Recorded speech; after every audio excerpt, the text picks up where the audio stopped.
pledge allegiance to the flag of the United States of America and to the republic for which it stands, one nation, under God, indivisible, with liberty and justice for all.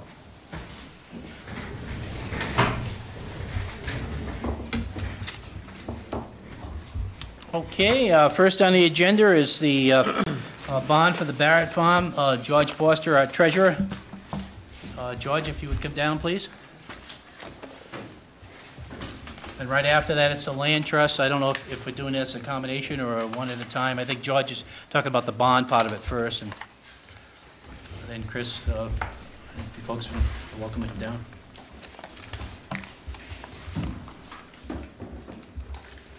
You need a hand there, George? I've been told by Darlene that we need to pull the mics a little closer to us, so. All of us? Michael, you should have yours. All on of us? your lapel. Yes, I didn't want to cite anybody by name, but I think one of the problems, some of these don't work as well, so, Craig. So Steve, when are we getting the lapel mics? Okay, here's a description of the bond, all the terms, who it was sold to, the rates, the interest amount. Oops. Sorry, Dick.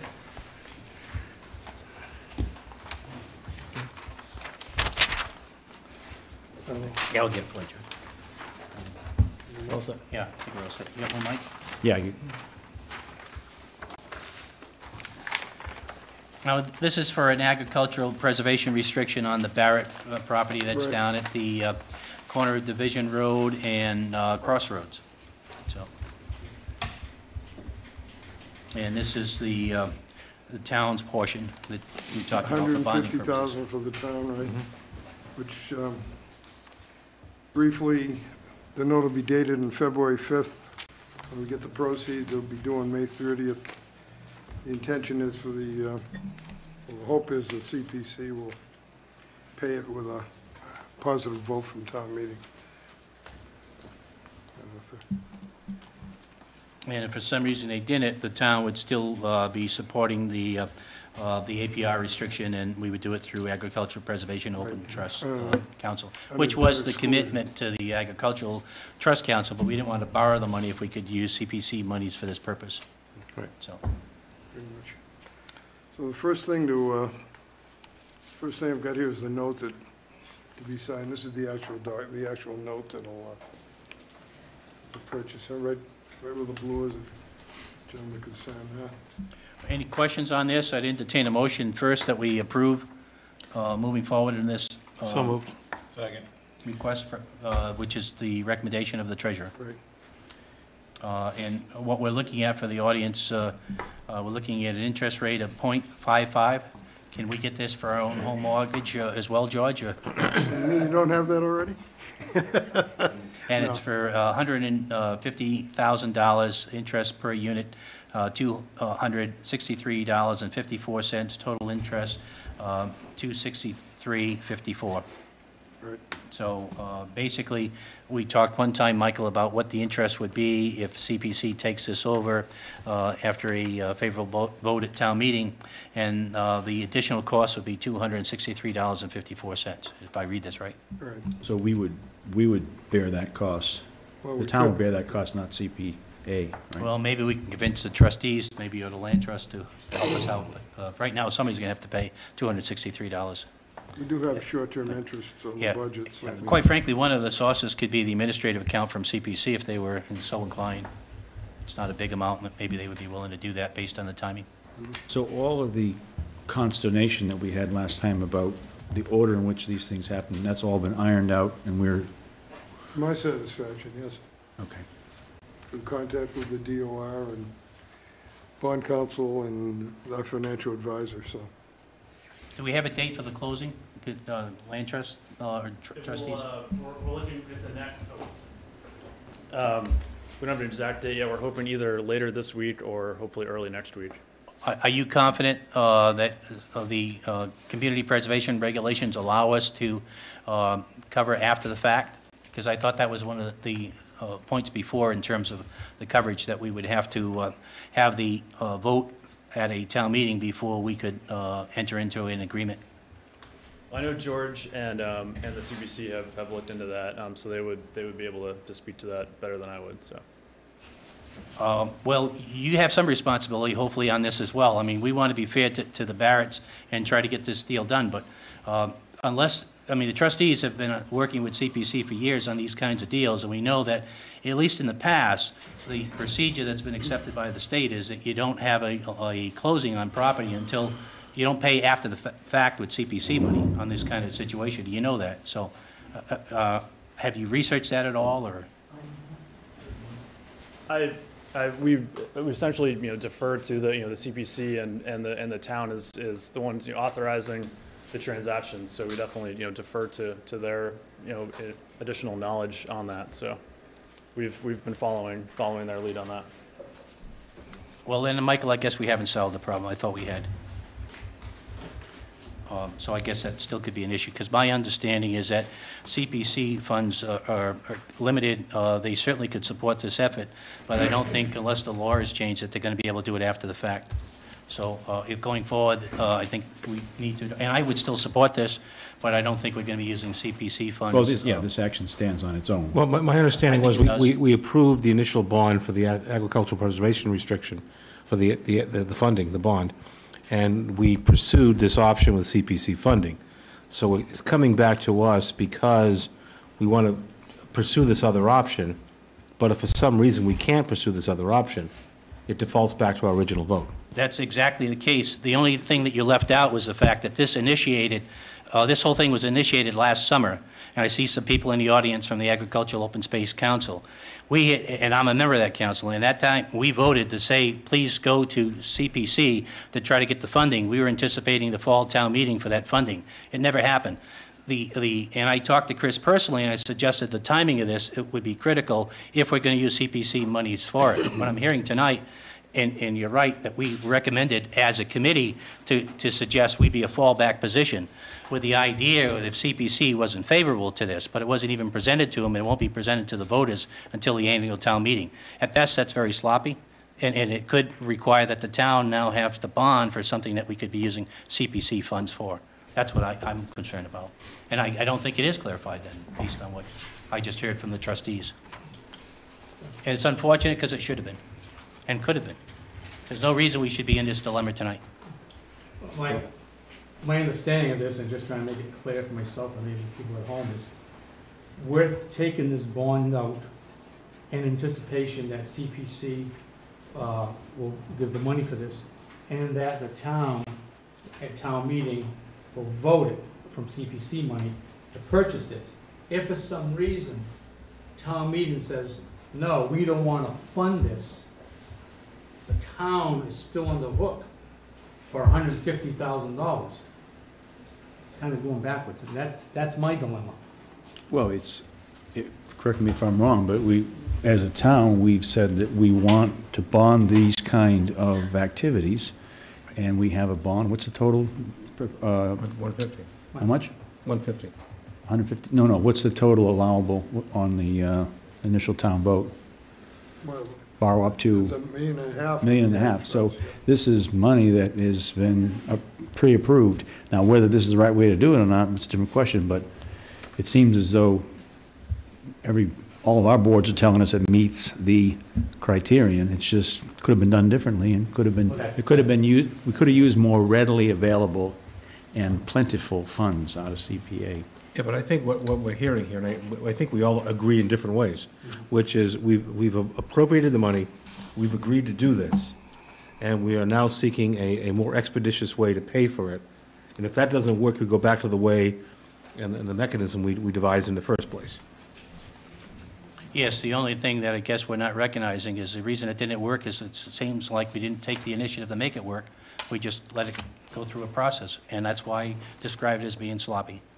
Because it wasn't necessary. Why should we go out and borrow money when we have money in hand for this purpose? Shame on us. George, it's, what is it, for 3 months? Is that that how you get that money? February, March. That amount? Yeah, 4 okay. months. Yeah, understood. That's if CPC then pays off the loan. which I don't think legally they can pay off if we've had a closing. Can you delay the closing till after town meeting? That solves the problem. Why? As we've explained before, just the situation with the deal is, we can't, it's been delayed already, working through some of these situations, and the situation with the landowner we're working with, she's financially unable to hold out that long, which is how we are in the position we are in now. We would risk losing the deal and potentially losing the property by waiting that long. And Debbie Barrett is here and can speak to that further if you have any questions. I would still support the agricultural preservation restriction, and I would encourage the board to do so. I feel very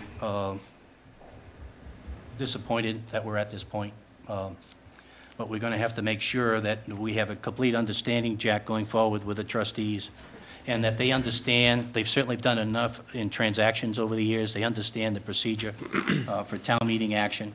CPC is not the final authority. Town meeting, the CPC recommends a town meeting, and that we shouldn't be making acquisitions and commitments before we have town meeting action on those funds that are going to be applied for that acquisition. I think that's just common sense for everybody.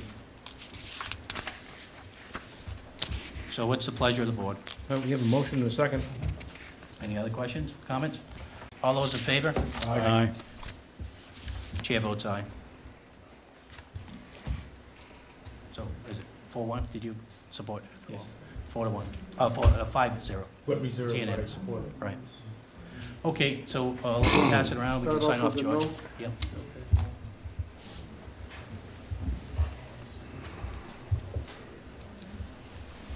You don't have to read anything tonight, then. Yeah. Okay, that's the clerk's certification. Got- And then we've got the 3 tax exempt documents, copy to the purchasing bank, copy for the town, and the copy for the financial advisor Union Bank.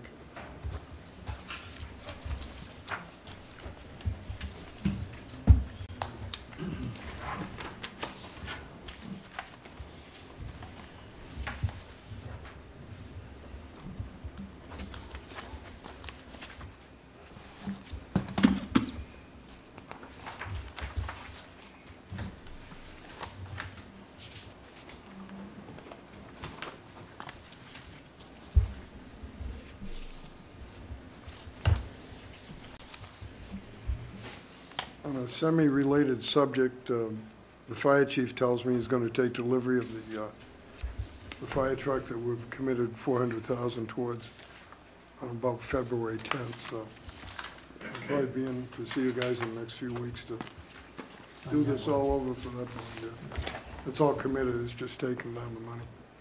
And then July, the whole capital planning bond will go to a 7-year issue. Just a housekeeping situation for naming here.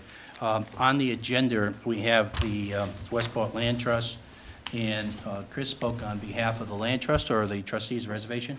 Trustees. Okay, so the trustees negotiated the transaction, right, Chris? It was a partnership between the trustees, reservations, the land trust, and the Mass Department of Agricultural Resources. And so the trustees and the land trust are acting in a support capacity to the State Department of Ag Resources and the town, as the state and the town are the entities that are acquiring the ag preservation restriction. Does that require a separate vote? Well, we're coming up next with the actual restriction itself Okay. and the co-holders agreement, so. Was this my copy that was snuck in? I didn't come in with this, but, Somebody must have passed it. well, it's, I don't want you guys to be short. I would take a copy for the file after the fact, but Yeah, okay, thanks. exactly, it's text.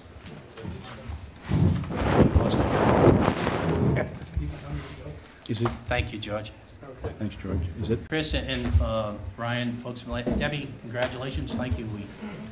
This had nothing to do with, I think, the board's not supporting the concept. It was just how we do this. You guys get the memo for the blue shirt this morning? We did. I didn't get that memo. Is that paperwork to do with the, No, what is it? it's confidential paperwork, I'm not going to share with you. No, wonder if- actually, I wonder we if should it's- we should have all received a copy of this. This is the called the APR chairman's legal packet. document. So it's the package that should be, everybody should have in their material this evening. I think you all have it. It starts off with a January 6th. Chris is going to speak to it right now, I think. Yes, so it's a letter from, a cover letter from Chris Chisholm of the Mass Department of Agricultural Resources. She apologizes for not being able to be here tonight. She's dealing with a family medical issue, so we're speaking on her behalf and on our own. The cover letter explains that this is actually the agricultural preservation restriction itself.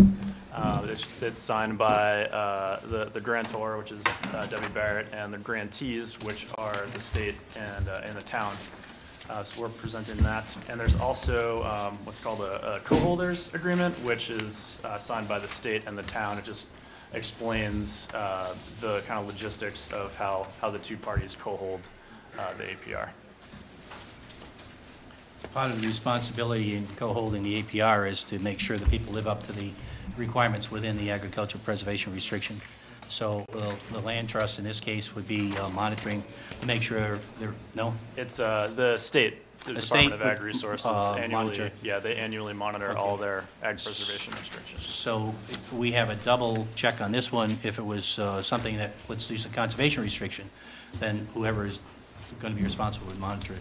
I don't think we've had many problems with the requirement is, what is it? Does anybody know it's like $500 a year or something for APR purposes, or? That's chapter 61A. Chapter 61A. Yeah, What's yeah. APR? It, Chris Chisholm would speak more accurately to that, but it essentially requires that the property be maintained in an active agricultural capacity. What's some of the criteria that they use? Debbie, would you know, are you expected to have so much in value in agriculture in the course of a year? Basically, what I'm doing now, I've been farming for 25 years, and it's my only source of income. So we have greenhouses and field production, and we grow 12 months out of the year.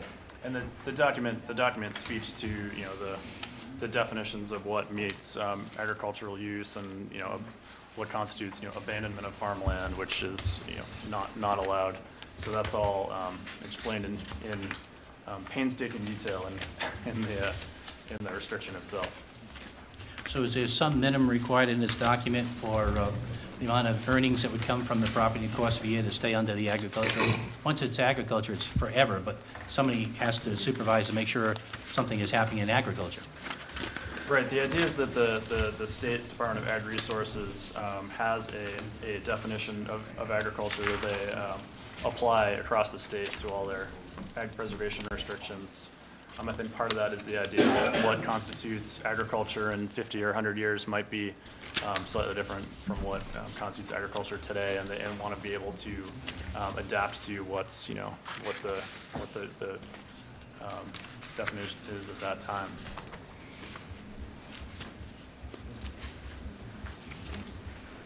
So what role will the land trust play in this, Ryan? We actually, we don't have any legal interest in the APR. This was basically the partnership between the trustees and the land trust was a shepherding along kind of role to help with the encouraging of the agricultural preservation restriction through Chris, and also in the financial support of $200,000. Right, so collectively, our two organizations will be putting $200,000 towards the purchase price, but that's essentially as a grant. We're not receiving any legal interest for that. It's only the state and the town that are receiving that legal interest and becoming the grantee and co-holder. Any other questions? My folks? only thing is, now and then we run into problems, and it's something more often than not with the land trust or the trustees come before us on some of these, well, not so much with APR, maybe conservation restriction. I mean, you guys have been doing this for so long, we shouldn't be going through this tonight. I have nothing against Ms. Barrett. I felt really bad for her that she got caught in the middle of this. I mean, how many times has she done this? First time in her life she's done it. She's taking the advice from your group, who is throughout, not just Westport, all in the area.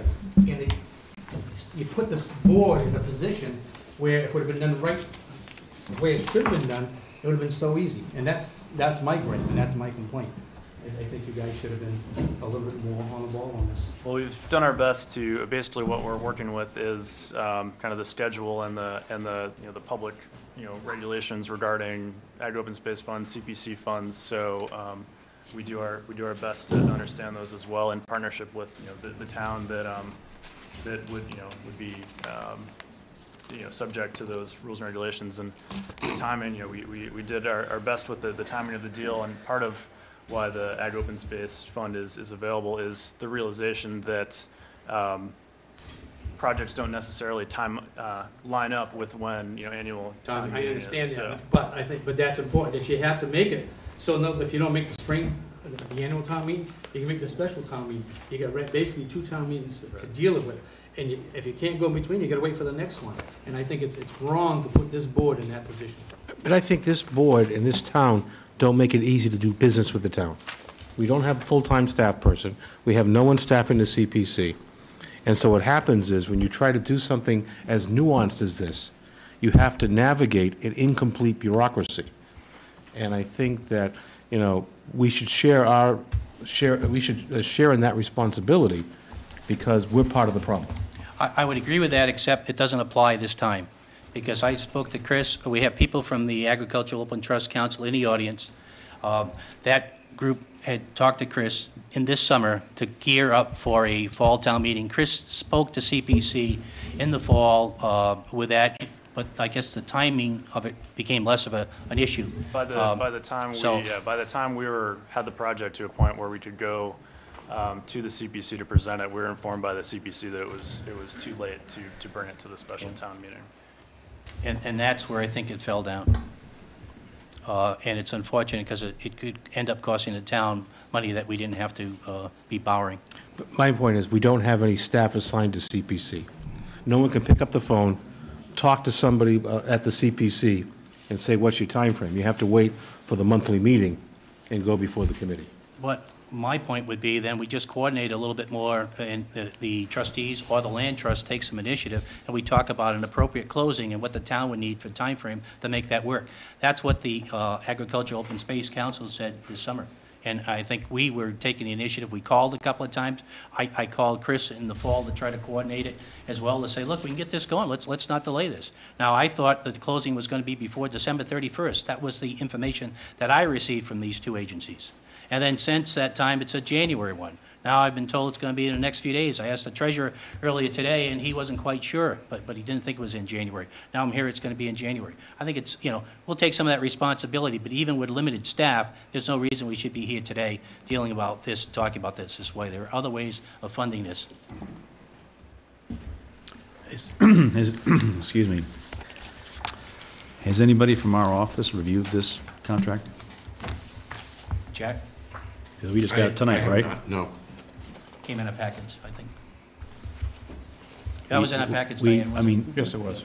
I'm sure it's standard wording, but I think somebody has to read it and say, it's what we think it is, right? It is a standard document. The entire state, this is a document that's prepared between the Mass Department of Ag Resources and the Natural Resource Conservation Service, the federal agency that helps with funding of the program. And it is a standardized document that basically you essentially fill in the blanks with, you know, grantor, grantee, acreage. I trust that it is, Chris. And one of the things that we've tried to do is ask that we be supplied with marked up contracts. What's different about this one? You know, fill in the blanks. Are the blanks the only things that have been changed? And my question is, has anybody from this office read this contract? We have a policy that we ask all the boards that approve or recommend contracts to us, be it conservation or planning or whoever, that those members of all the members of that board be presented with that contract 7 days ahead of the time, 7 or 10, I can't remember. 7 days ahead of the time at which they have to consider it, so it doesn't just get dropped on their lap at the time of the meeting, and they have to prove it sight unseen. And this was submitted to the town on January 6th. It was in your packet, so it was received. In this- Delivered to you early. In this packet from this week or from a previous week? This week. If the town has had this since January 6th. Okay, it's, I move approval. Second. Any other questions on it, Michael? I just want to hear, somebody's read the contract. I've read Yep. it. I'll vouch for the content of the contract. As you've been talking, I've been going through it. I looked at it earlier today. We received it in our packets on Friday. I was out of town until Monday. I looked at it today myself for the first time, but it is a standard I contract. don't see it in the packet, It is but- in line. I'm much more comfortable with the APR deal because that's a contract that's Pretty standardized. standardized by the state with agriculture preservation restrictions. I'd be very uncomfortable if it was a CR, to be honest with you. But I would ask for consideration based on, I hate to see the landowner get caught in the middle of this whole deal, but I'm not sure why, if we received it January 6th, it was just placed in our packets on Friday, but I can tell you, people are working out straight on this end in the town, trying to get things done, so I certainly don't want to fault anybody for just putting it on Friday. It was my fault, I didn't see it Friday, I was out of town until Monday. I don't know, I can't speak for other board members, but we did get it in our packets. Yeah, we did, I saw it over the weekend. So we have a motion and a second. 3 days, but it's okay. It's only 3 days. There's a lot of things about how this went down. It should have been done differently, no question. But again, I hate to see the landowner, let's air our dirty laundry and make sure that we correct it next time, but I don't think the landowner should be responsible for it. Steve, you want to be heard on this? No? I call the question, if I could. No, that's tonight. Did I get my pack right here? I can't find it. I'm okay. Okay. All those in favor? Aye. Chair votes aye. It's unanimous. Thank you. Please help us, guys. We can do a better job. So I have the two documents here. They both need to be signed, and I can coordinate with Diane to pick them up tomorrow or the next day. Start with Just leave them right here. We'll get them tonight before we leave, I'm sure. This was in this one. I got it. Okay, next, we have the Commission for Disabilities, an update on Beach Avenue accessible. Oh, public hearing, I skipped over Verizon. My apologies. Please, Verizon representatives come down. We're at 6:30, right on the dot, and we have a public hearing scheduled for Verizon of New England and N-Star Electric Company on a pole relocation request on Sodom Road. And the abutters have been notified in our packet. We received the notice, and this is to be held on this Monday upon petition for Verizon New England and N-Star Electric Company proposing a relocation of a facility pole number 15910. This proposal is relocate the pole north of its present location to a point approximately 97 feet south of pole 15911. And I'll turn it over to the Verizon folks at this point.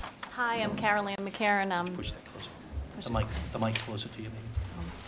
Carol Ann McCarron. I'm here representing Verizon on this relocation.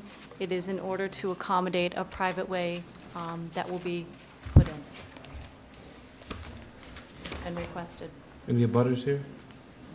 Any abutters for this hearing? This is along Sodom Road area, I think, right? And Yes. Sodom and Main, it looks like, in Shalati White Road for abutters. And, good. Hearing no objections, I move approval.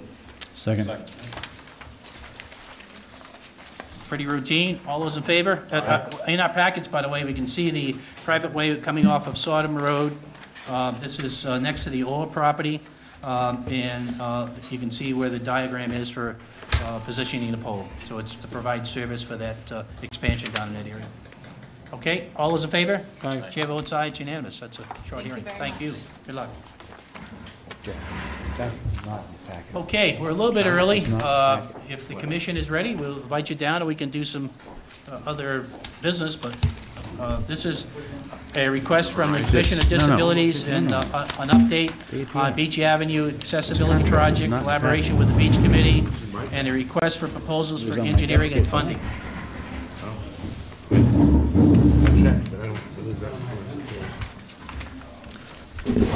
Thank you for the snack.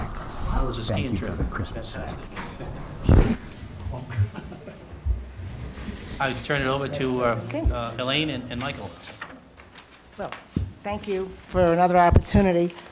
This is a pretty full, it's been a full couple of weeks with us, and we're glad to give you an update because this project would not have existed if Beach Ave hadn't been opened. So I first want to talk about the partnership that the Commission on Disability has with the Beach Committee. I was looking back in my files to see where the meeting started, and it goes back to 2010. But beach access, and I've said this before, and it can't be said often enough, didn't start with the Commission on Disability. And this is a moment of thanks to Bob Carroll, who has been pushing for beach access for many years.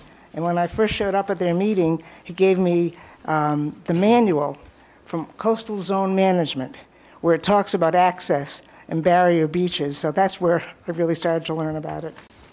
But the Beach Committee has been extremely helpful in the Commission on Disability's review of town beaches because, as you know, it's the only town service which is not available to people with disabilities. They were especially helpful in the person of Sean Leach and Jeff Bull looking at Sherry and Webb and that impossible long slope to that really wonderful beach. We just couldn't make it work. The length, the height of the slope, you can't just carve through a sand dune to make a path. We had to work with the existing slope. It couldn't work.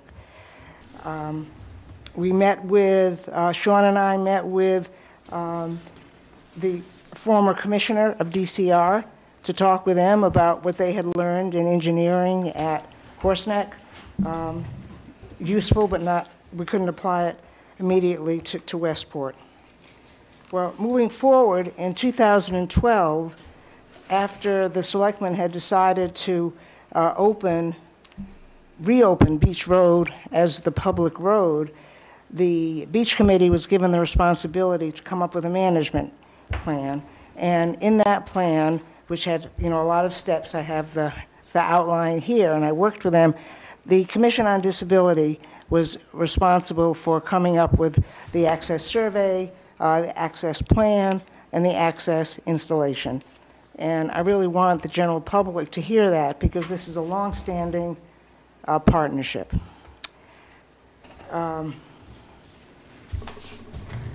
So over the past several months, the Beach Committee has again been very helpful because they, as a volunteer, Sean did a topo study to help identify what was really possible, on the town beach.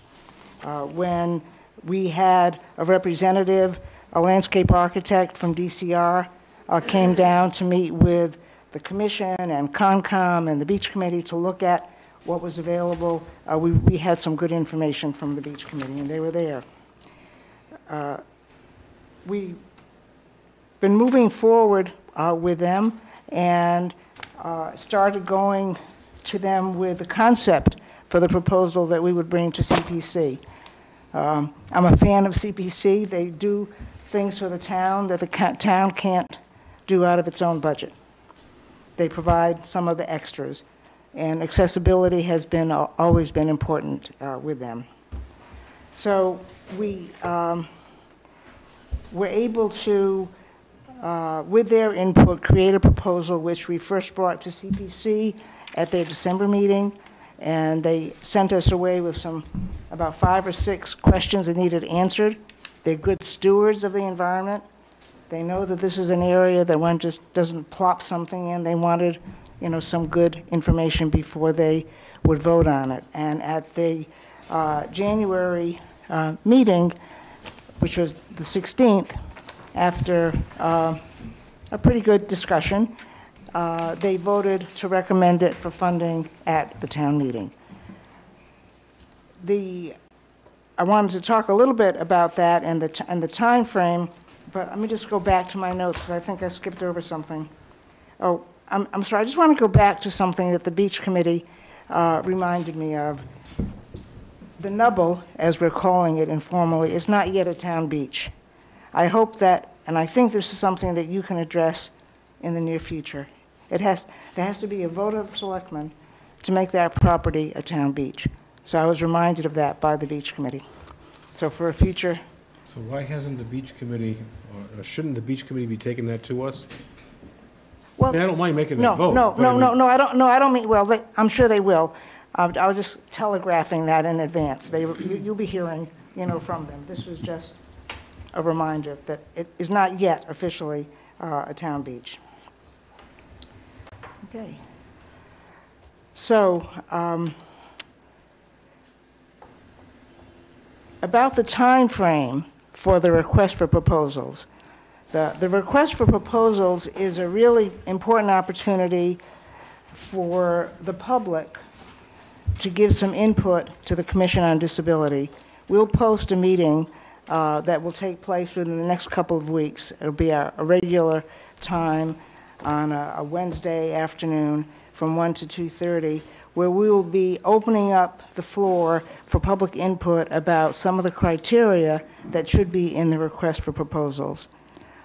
I love RFPs because you can make it very clear to a contractor what's important to you, what are your priorities. So all the issues about the environment, about anything else that goes with the beach, we can build that in so that it becomes part of the process, and we will share that information of when that meeting is going to be. Do you want to add anything to that? No. Is that okay? Okay. So we'll have some input in February. The request for proposals will go out in March. We'll have responses in early April, and by late April or earlier, we will select a winner subject to funding at town meeting. If approved at town meeting, the work could start immediately because CPC is using money from their reserves.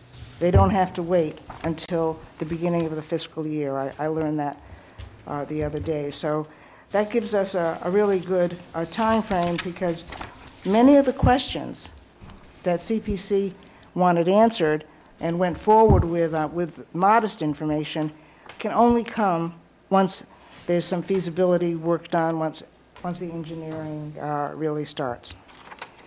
So we hope that it will get approved on May 6th.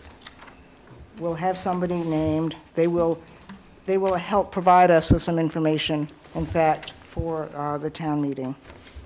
And then once we get started, we've told CPC, because this is a complex project, and we want the town to feel assured by it, that once we have the feasibility done, once we have the engineering design done, and the notification of intent has gone forward, and you can't even do the notification of intent until you have the final engineering design, we'll go back to CPC with all that information. I mean, we might learn something that means, we can't go forward the way we thought. That's unlikely, but we wanted to give CPC the control that we're not just going to take the money and run, so we would go back with them. So that's kind of where we are with our process, and where we'll go, with the RFP and the funding, and we're here for you to ask Michael or I any questions that you have. I just wanted to go back and add something about our CPC meeting. Prior to that, we met with the beach committee.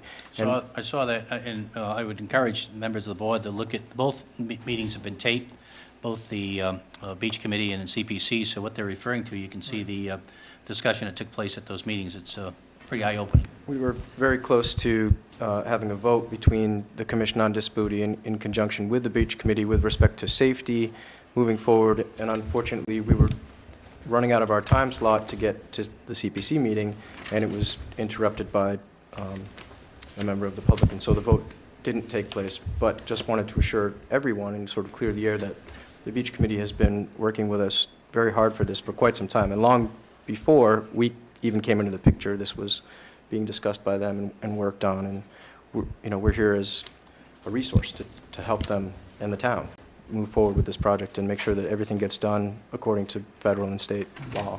Yeah, sure. I saw some, it's very good, I saw some CPC meeting, and I will speak for myself, I support what you're doing 110%. Anything we can do, we're behind you, and I think it's taking the torch, you're doing something that probably should have been done many, many years ago, and again, we're going to make it work. Well, we're here now, moving forward, so that's what's important. I do think there might be a little misunderstanding among some committee members in community preservation, and certainly maybe a misunderstanding from some folks that spoke on the Land Trust behalf in looking for some experts in ADA compliance. I'd like to make very clear that, at least in my opinion, and certainly the state's opinion, we have some experts sitting right here at the table, and that's you two folks. Elaine's been involved in the legislation since it was enacted, and Michael, I know you've done a number of commitments, made a number of commitments and gone to a number of hearings and dealing with ADA compliance issues. And these are compliance issues as well. There's responsibilities and there's also state and federal law associated with this. So as board members, we have to really kind of pay attention to moving forward in terms of what our responsibility is going to be in community, not only as it relates to a beach, but as it relates to ADA accessibility within our town hall and other places. And, you know, we've been granted with some folks, Stanley, Conwell, and also John Pelletier. They've been very patient, but, you know, it must be trying to some degree to listen to, we're going to bring in some other experts when we have these experts here now, and have been more than fair and polite and courteous to try to work with us. And I think it's time that we take some action as a board to support some of those efforts. I appreciate that and your ability to bite your tongue in some of those areas. Well, I agree. Elaine has literally wrote the book, so to speak. On the A lot of the technical assistance material that's used by the Department of Justice and the Department of Education came through my organization, and I wrote some of it, supervised most of it. I have received in the last 2 weeks all kinds of emails relating to court cases in Western Massachusetts for access, and as it relates to nonprofits and land trust groups, and there's groups nationally in Florida, and we've talked to individual folks from the land trust. This is the town's problem. The land trust happens to have some adjacent property on a public road, and we're trying to see if we can work through some of those deals. And I think each particular property with the land trust, I think we have to discuss the public access piece to it and the benefit. But there are some folks, and we've been in discussion with this in terms of the requirement for public access, and if the board's not aware, there's been, in your packet tonight, there's an example of 4 towns in western Massachusetts that have billed land trusts in that area for real estate taxes because they felt that they did not receive the public access or public use of the property, and therefore they shouldn't give the benefit to them. So there's also a case in Bradenton, Florida that's getting some national press. The Massachusetts court system, appellate court system, has supported the right for the local towns to bill the land trust. So some people wanted to be heard on that. We understand that. We're following the cases. We're trying to work with the land trust in a positive way. They do a number of positive things for our community. It just so happens in this particular area, it's a question of access to the river, access to the water. Declaring the beach is part of what we need to do, but also how we can work out some kind of plan to provide access, accessibility to the river, to the Nubble, and to the ocean. And we need to partner with the Land Trust to make that happen. So hopefully we'll be able to real quickly give you some kind of response to that. But to date, we don't have any such agreement.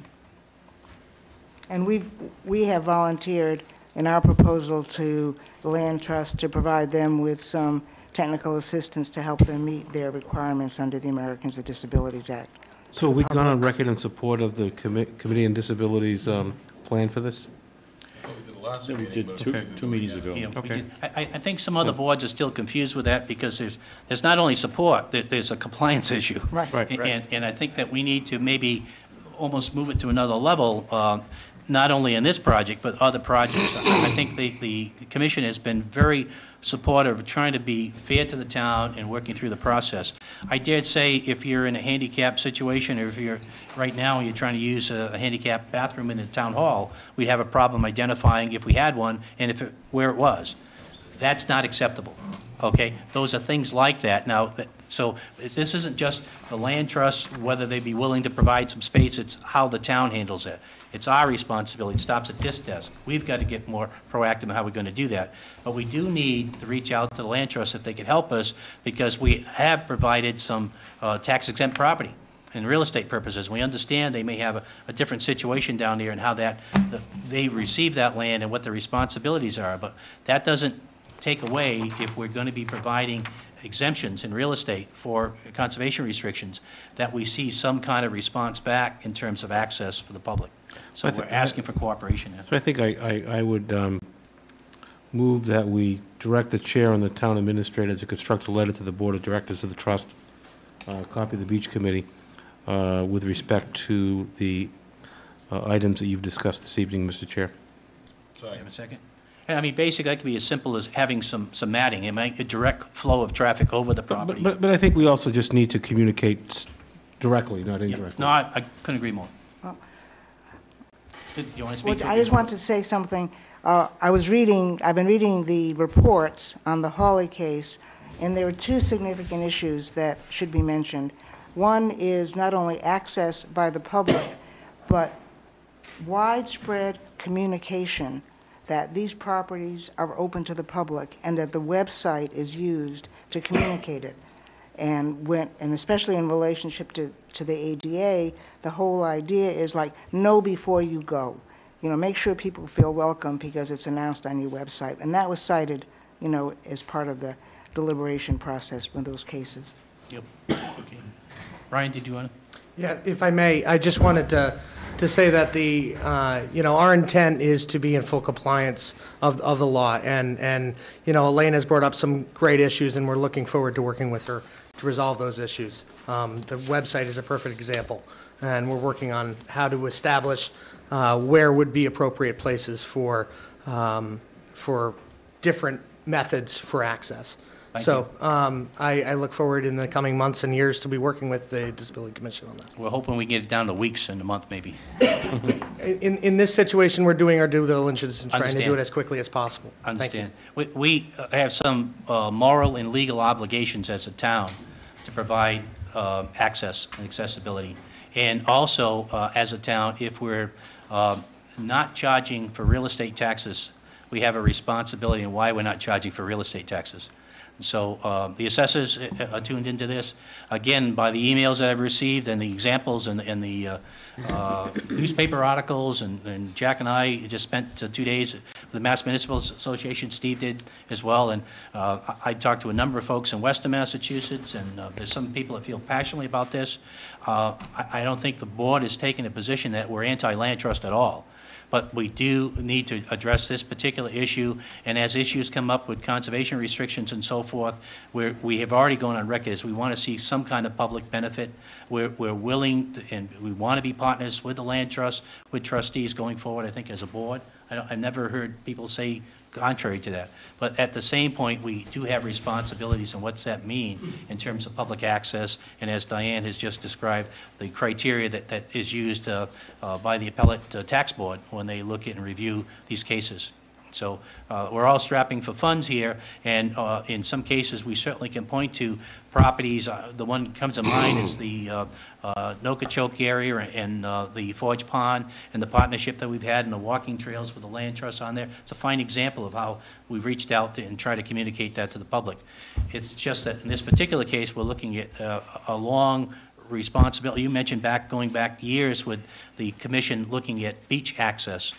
And we have a responsibility for beach access, and it's not to hide people away in an area they can never get to, but provide equal access to folks with disabilities. And we haven't done that, and I appreciate your cooperation in giving us time, but I realize from your perspective that those months go into years, and the years go into more than we'd like to admit to. One of the things to bring up is, if this was something that was costing us millions and millions of dollars, I'd say, okay, it'd be tough, feel our pain. But this is a no-brainer. I mean, Matt's going to the water. Matt's doing some stuff that's very easily done. We have money available through CPC. It's, you know, that's the part that frustrates me, that it should be done so easily. If it was something we had to build something millions of dollars, it'd be different than this. I think the other side of that too, and I just would like to sort of reiterate again, Massachusetts is unique in the sense that we have something above and beyond the ADA, the federal standards, and that's 521 CMR. So I would encourage that the board look at not only the ADA issues and responsibilities of the town, but as well as 521 CMR, Massachusetts state regulations with respect to the town, and sort of what could be left open or liability for not providing these things. I mean, when we came on board, this sort of all was identified with our transition plan for the town that we had worked very hard on, and that was the whole point, to identify these issues for municipal buildings. Can people get to polling places? What town services aren't available? And we were aware of it before then, but sort of moving forward, trying to work with the town, and I appreciate your help And we in doing appreciate so. your support and willingness to buy a little time here to help us do that. But we also, I think by this motion it's made, trying to move this a bit more action-orientated on our part, too. We'll get that done. Can you just promise me, it didn't happen in my uncle's lifetime, but can we get handicap access to the North End Post Office? I think it's horrible, the amount of people that use that post office, but the mobility issues cannot get in them doors still. Well, we got a motion on the floor. I would suggest right after we vote on that, Steve, that you make another No, that's motion. it. I just wanted to We ought to send a look. letter. We ought to send a letter in that regard as well. Whatever they recommend. Yep. Okay, motion on the floor in this particular one. We need to read it back. We're all comfortable with what we're doing? Hearing no complaints here. All those in favor? Aye. Chair votes aye, it's unanimous. Now, dealing with the post office situation, what's your recommendation? Unfortunately, it's a federal issue. Right. And I've spoken with the postmaster about that, and I think I got some information about filing a complaint. We may have done that. This goes back so far. Do you need a letter from us at this point, or are you still working on it? Let me find that out, but I will follow up with I'd you. entertain a motion that we Sure. send a letter, because it can't Yeah. hurt. Okay. And I And think we Congressman should do- Keating. Yeah, and Congressman Keating. Great, thank I you. move it. And a second, hear what we're doing Second. here? I mean, basically, it's put additional I'm a little pressure. concerned with that. It's our responsibility as a board. We need to take some leadership on these issues. It's about time we kicked it up that level. And the, using your representatives is really, our representatives is a great idea. Can I Good. just bring up one Sure. thing? I don't know if this is true or not. We know it's a federal post office there. Are they the owners of the building, or are they leasing that building? If they're leasing the building, we should go to the owner of that building. They're the ones that have to put it in compliance.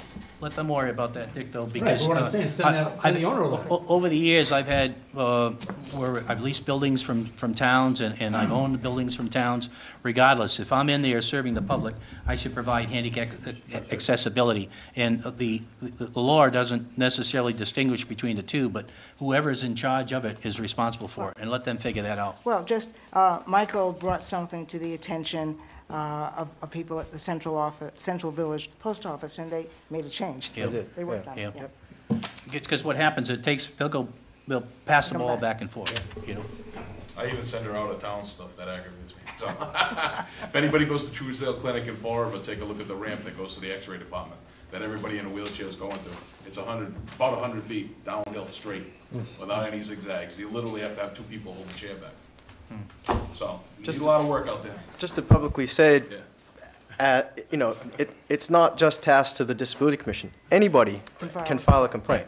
You can go online, type in Massachusetts Architectural Access Board, search their regulations. If you want to file a complaint, you just simply print it out, send it off, sign it, and the board will hold a hearing or pass a judgment along. So anybody can do this sort of thing and be their own advocates for I like to keep issues Elaine that they're busy, though, concerned keeps about. her young. I guarantee you, the beach, and just say Beach Ave, any place you're gonna put these mats, it's not gonna be used as much by the handicapped as it is gonna be used by the mothers with their kids in their carriages and going through there. They're gonna get a lot of use out of it. So it isn't just people with disabilities. Right. One of the things that we were asked by CPC was to reach out and find other examples of places that have used it. And in every instance where I called, people said that the majority of people using these mats were not necessarily people You with got a mother with disabilities. 3 kids trying to get a stroll of this across there? Yeah. Well, they actually had it at the booth at the show. They sure did. So, Yeah, I they- mean, it's really yeah. mainstream now. And maintaining it, you know, we were talking about the highway department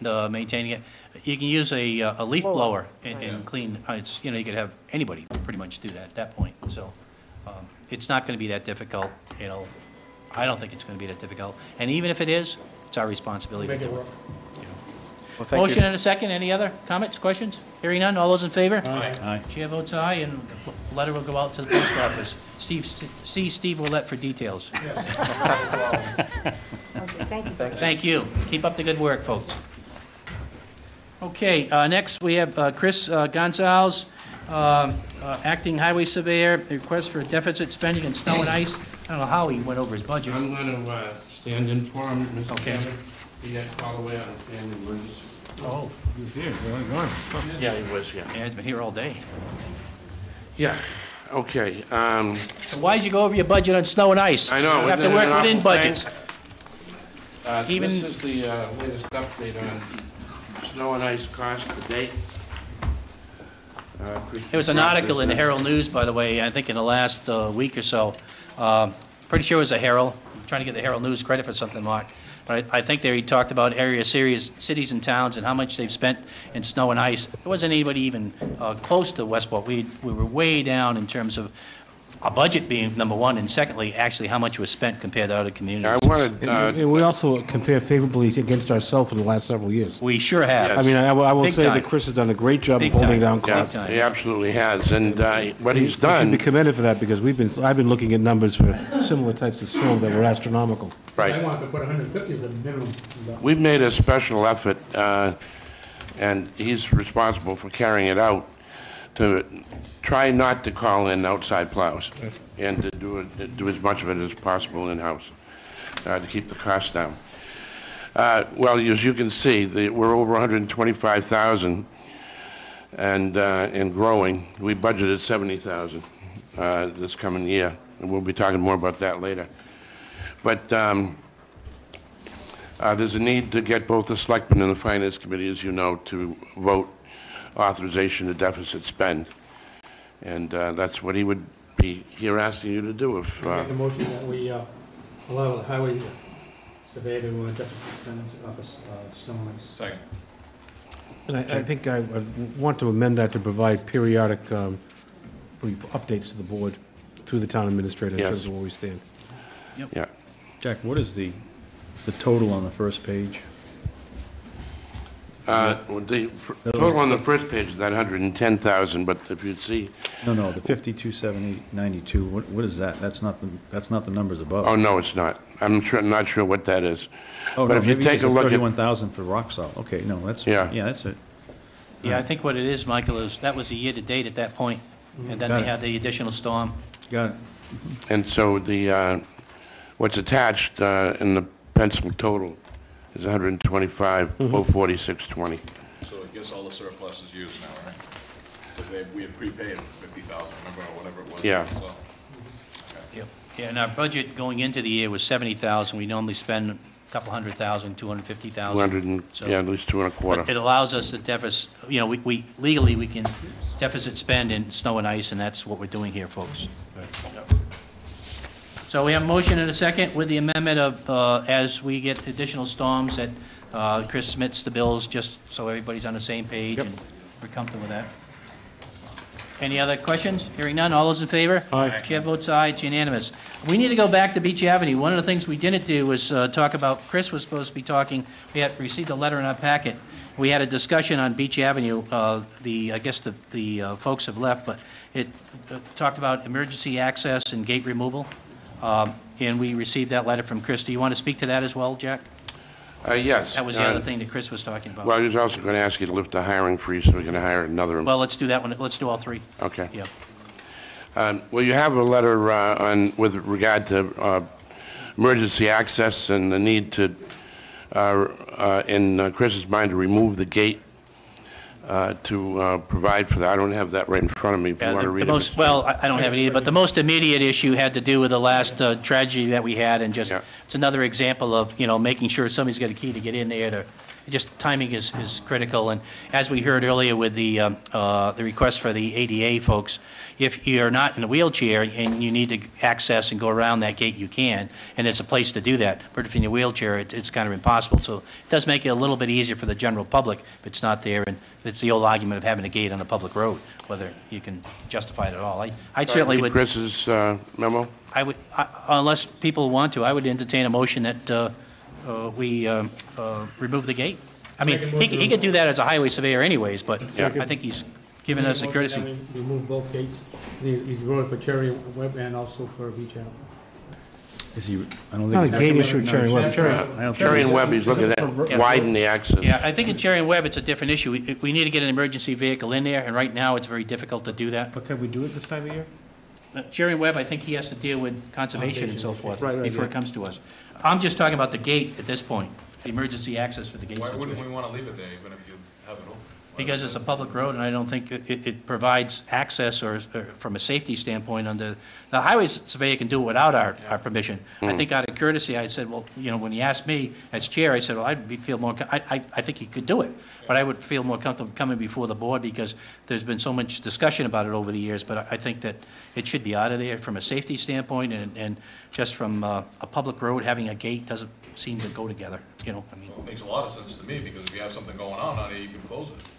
If it's full, you have it. Well, in any road that has a problem, you put horses on it. Matter of fact, I think we have horses going across East Beach today because we can't access that, and that'll be coming up at the agenda as well. But having a gate is a big, I mean, for example, and it came up with Chris's situation, when we were dealing, Jack and I were down there as well, when we were dealing with a tragedy, and trying to get down there, and then you can't access with a vehicle at the gate, and Jack and I didn't have a key. We weren't trying to access, but other people have the same problem unless they have a key available. It doesn't serve a purpose, I don't think.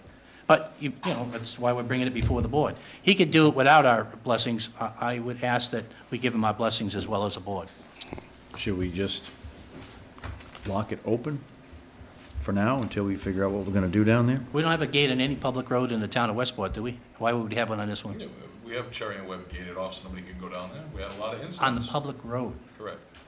The public We've had road. public roads You had a blocked gate before. on a parking lot. We don't have a gate on a public Gotcha. road. Yeah. Tony, it's not it's a gate to a rock. It's not a public, road with its houses and whatnot. I guess I would respectfully disagree, but we all have our Well, entitlement. if you disagree that there's no houses down there, you're off. but- No, I'm saying having a gate on the public road. Okay. So my motion was to remove the gates from Beach Ave and Cherry Web. Well, you want, You want to amend the No. Cherry Web, because there is I a gate in think- Cherry Web. He's not One asking, thing is saying one thing over here, he's not asking to take the gate out, Cherry There's and not, Webb. he's saying to just public I access think at Cherry he Web. has to come in. with a emergency acts proposal. and gate removal. I think the Cherry and Webb thing has to, I wouldn't even deal with it tonight. I think we have to get a proposal. Get my paperwork away. He has to get some approvals for this from the Conservation Commission. We need to know when it's gonna be done. I mean, I think it's, in principle, I like the idea, I understand what he's doing. Well, let's do a separate motion. I'll make a motion on that we give Chris the authority to move forward. And in other words, he's gonna contact conservation. Develop a plan to, Develop a plan, whatever it is that. Yeah. Yeah, in other words, we're not telling him not to do it. As long as he does it, it follows all the criteria. Yeah, So and then, that'd be on Cherry, Cherry. well, you can do it as one if you wanted to, and removal of the gate. That's what you did on the other one. If you want to do both at once. It's up to the board. I don't. And the other one, removal of the- I'd like to see a plan for Cherry and Webb in the Yep. timeframe. Okay. What motion do we have on the floor? We don't have any. We don't have a second yet. Are you making a motion? I made a motion. Second. He made, okay, that was a What did motion you second? to move forward. did not include removing the gate.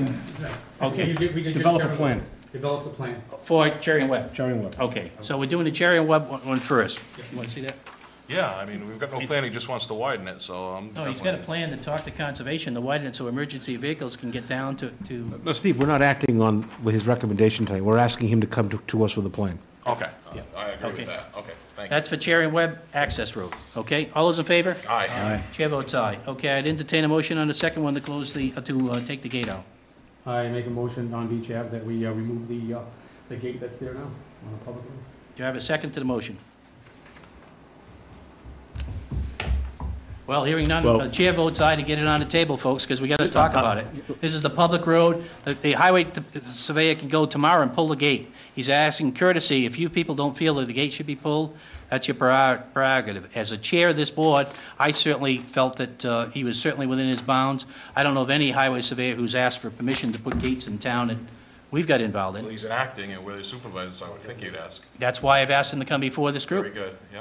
So I will second for discussion, but my It's already question been is... seconded. You failed, Oh. you didn't move quick enough to second it. All right, so my But you can speak question, on its behalf if you'd like. so my question is this action in concert with, is it dovetail with our plan to move forward with work on that road, be it paving or whatever? Is this consistent with that? Jack, do you want to speak to that? Yes, it is in the plan is to use the balance of that road for handicap accessibility.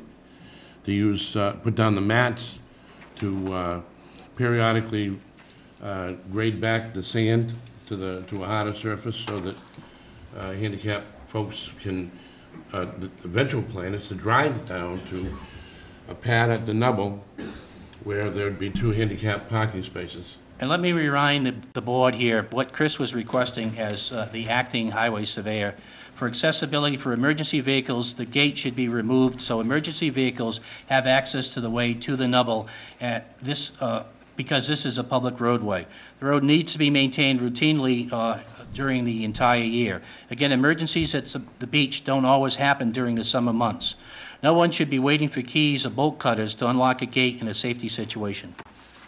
I think it's pretty clear. Yeah, I agree. I think, I mean, the question for me is, do we open the gate and leave it open, have the ability to close it, or do we remove the gate, and then 3 years from now, when we fail to maintain the road and create a public safety issue down there, and put another gate up, or throw boulders in front of it? And so, you know, I'm Yes, fortunate I've been on yes, this board long enough to see all variations of what's gone on to deal with that road.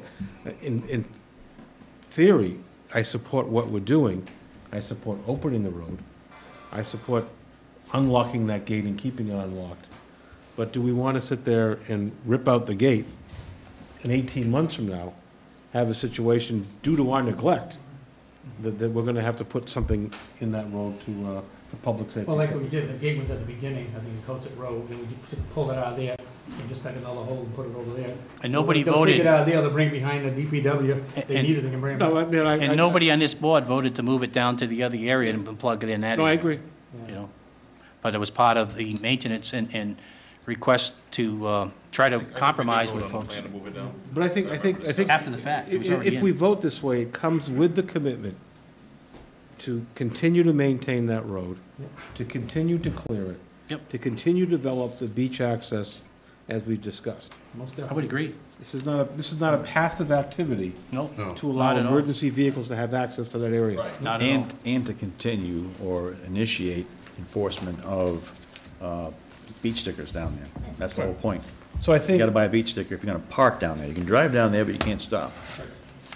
Well, that's what signage. If people don't follow the signage, then people get, appropriate fines associated. Revenue generating for the town. Okay, we've got a motion and a second. Any other questions on it? Hearing none. All those in favor? Aye. I'm getting, Chair votes aye. It's 4-1. All right, now we can move on to something that won't be as controversial. That's the review of the ballot questions. you don't think it's gonna be as controversial? Okay. I've got this one penned for a little bit while. Jack, do you want to speak to that? I know you've got a correspondence. Yeah.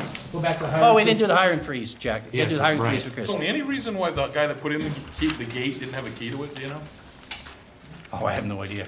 All right, I just couldn't doesn't say. make sense to me. wish you I could say that. I don't think The that was, gentleman put in the gate, the highway department didn't have the key to it. He's saying he didn't have access, unless he put it in. I think he would have a key. Okay. Is that different than this? no, you're talking about a private Fire landowner. and police have the key. You're talking about a this? private landowner? Yes. No, I'm talking about, Chris having the key to the gate he put in. Well, yeah, but typically, I don't think he walks around with that key to that gate. Yeah, usually in the vehicle. Okay, whatever. You I'll can ask ask him. myself. You can ask him, yeah. Jack, the hiring freeze. That's the last thing for Yes, Chris. we have a vacant position, he'd like to fill it. We Truck had driver. to make a change in the highway department, as we talked about before. They're down to, what, 5 people? Yeah, Excuse me a minute. On the gate, every gate in town had the same key at one time. And just about everybody had a key for the gates. Yeah, but this is different here, Clinton. Quentin, we put in a gate down there, and we didn't pay for it. The I know. homeowners paid for it, from a board, said voted on it, and we've taken it out. And it it had was a lock- separate key. It had a lockbox on it. Yeah. They were supposed to have a key. Right. This one's a little different, and it's. No, on that voted. one. Yeah, That's the only one that has a lockbox. right. Does have, so Cindy's right, there is a key that the fire department and the highway department have to the lockbox, which is different than the key that the neighborhood has. Yeah, but you folks both realize we voted tonight to take the gate out. Yeah. So it's a mute issue, isn't it? I mean, I I'll don't just know. make Well, it's it, not all the open. other gates in town all used to have the Listen, same key. One of the reasons that it got before us tonight was the fact that people were concerned with safety. Whatever the reason, the particular people who were down there did not have access at that point. Now, it may have been, nobody expected an emergency. They went down as best they could. People were out in the water with boats. Some people were on the Chariot website, some people were on the other side. You can't plan everything in an emergency situation. And maybe if we continued with a gate, we'd come up with some strategy on how we're going to access it with their lockbox and a key or whatever. But I can tell you, I didn't write this. This came from them, but I certainly experienced it. And Jack and I were down there at the same time, and you know, all plans were not, we did the best we possibly could in an emergency situation, and it resulted in the saving of one of the three people. But the people that were involved in it said, gee, it'd be nice if we didn't have to worry about a gate that was locked. I think that's a fair request. Mr. Chairman, are we on the, to open the gate or to remove it? Move it. Remove it. We're going to put it at Craig's house, in case we ever need it again. That was an amended deal, you didn't pick it up. Oh, well. are we on the We are, yes, ballot sir. questions? No, we're on the hiring freeze, we took a vote. Hiring freeze. And basically, we need a motion to lift the hiring freeze to replace the person that needs to be replaced on the highway department. So motion. That puts it back up to 6. Is the funds still in the budget? Yes, yes. The only reason we're doing this is we had to replace a person, if you might recall. So we have a motion, and we have a second. Diane, you have that? Motion and a second? We don't know, second. Okay, any questions?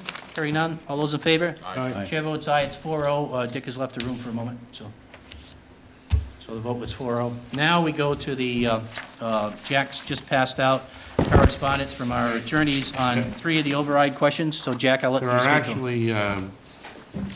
actually, I'd like you to find the spreadsheet, and also this one-page document with question mark at the bottom.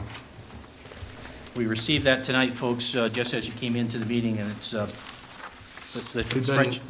We've been very busy this afternoon. We had a 3 o'clock meeting with the Capital Improvement Planning Committee to approve revisions to the earlier approved capital plan, 6-year capital plan.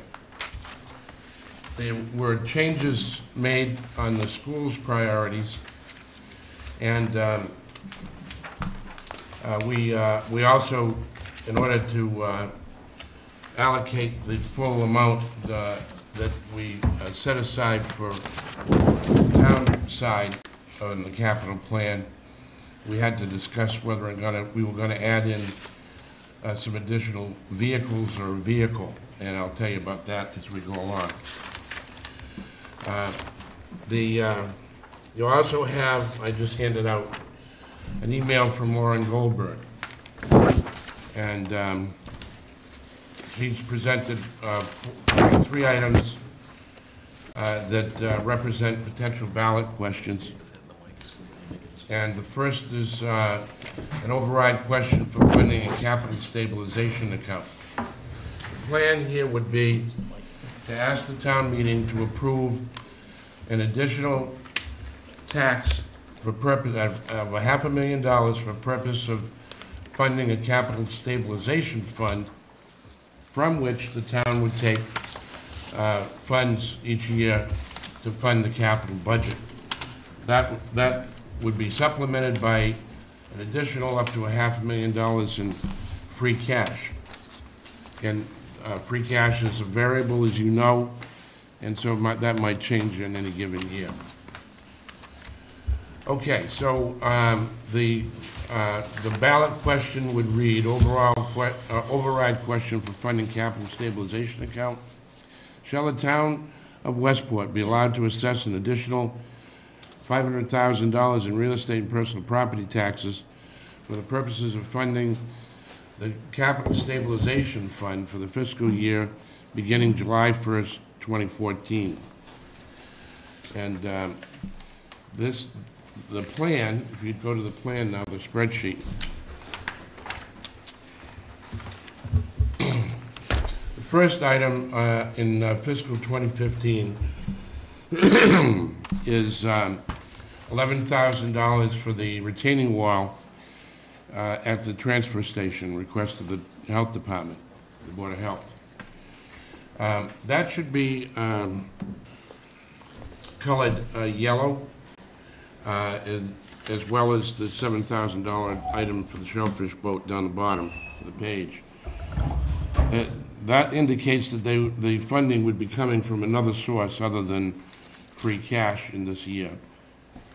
In that case, it will be coming from the receipts received for appropriation account of the transfer station, $11,000. One item that didn't get typed in, my fault for not catching it as we were coming up to the 6 o'clock hour and Diane and I were working on it. You go down next to the fire department and scroll down with your eyes to car 2, and then over to that column where the 11,000 was, and write in $37,000. Initially, when the plan was approved, we had reflected one of the 2 vehicles that were requested by the fire department. The other one is car 4, and you see that car 4 is now in the following fiscal year column, along with a rescue 2 ambulance, a replacement. But for this year, the fire department's only item would be that $37,000 for car 2. What year is that again? What year is the vehicle? What year is that item? 15. 15? 2015. Okay. You're talking about the car for the fire department? Yes, car Just wants to 2. know what column to put it in. 2015, Jack, I think. Oh, I'm sorry, 2015, yes. Okay. The next item on the list is in the highway department. And again, there was an amendment to the earlier approved plan, which had $14,650 for a flail mower and had no provision for a truck with a plow. And the capital planning committee felt strongly that with the loss of so many vehicles by the highway department, that it was more important to see that they get a replacement plow than to delay, if you will, the vehicle for the fire department, a car for the fire department, and a car for the police department. So there's $14,000 for a waste oil furnace, to replace the waste oil furnace, and that will enable us to keep the highway bond warm and to do it at less cost to the town, as well as put to use the waste oil that we generate. The truck with plow, 19,500 GVW plow, is listed at $78,000. There's another one that's going to be needed in the following fiscal year, as you can see. The next item that will not be funded this year with free cash, but would be funded from the Waterways Fund, is a new boat for the shellfish officer. This is about a 24-inch Carolina skiff, 4 foot. $7,000. And that, again, would come from the Waterways Fund. The next item, if you go to the second page on fiscal 2015, is $76,000 for 2 cruises for the police department. They had requested 3. The next item is a new van for the animal control officer. This would be a small van type vehicle, passing on what they call those things. Transit type vehicle, right. $25,000. And that's the total. It's $248,000. However, $11,000, that comes from the receipts received for appropriation account for the transfer station, and $7,000 from the Waterways Fund. So the total is $230,000 from free cash. On the school side, the priorities are listed. There are 4.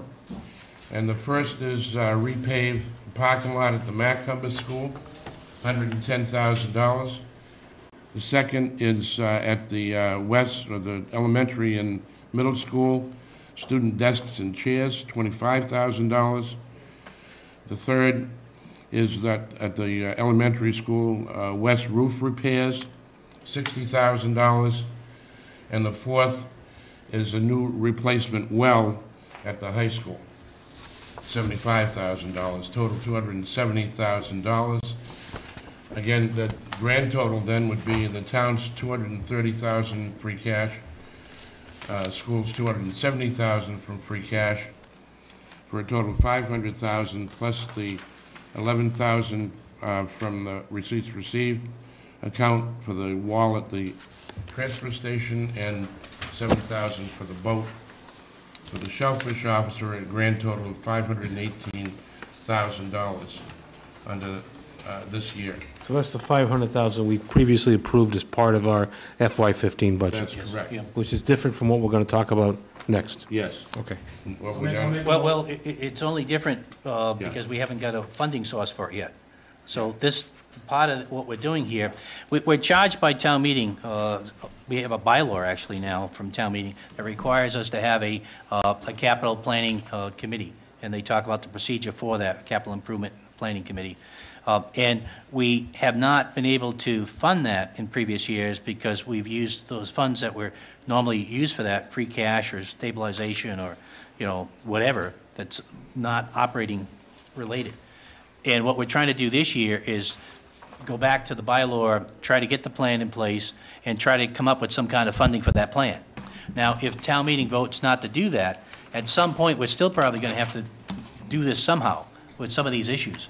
But we're trying to get a source for funding for that through town meeting. And it could be for, yes, I think Steve had mentioned sometimes before we could do something in borrowing money, or we could do it as an override. But we, at some point, need to establish 2 budgets in our town by town meeting vote. One is an operating budget, and one is a capital budget.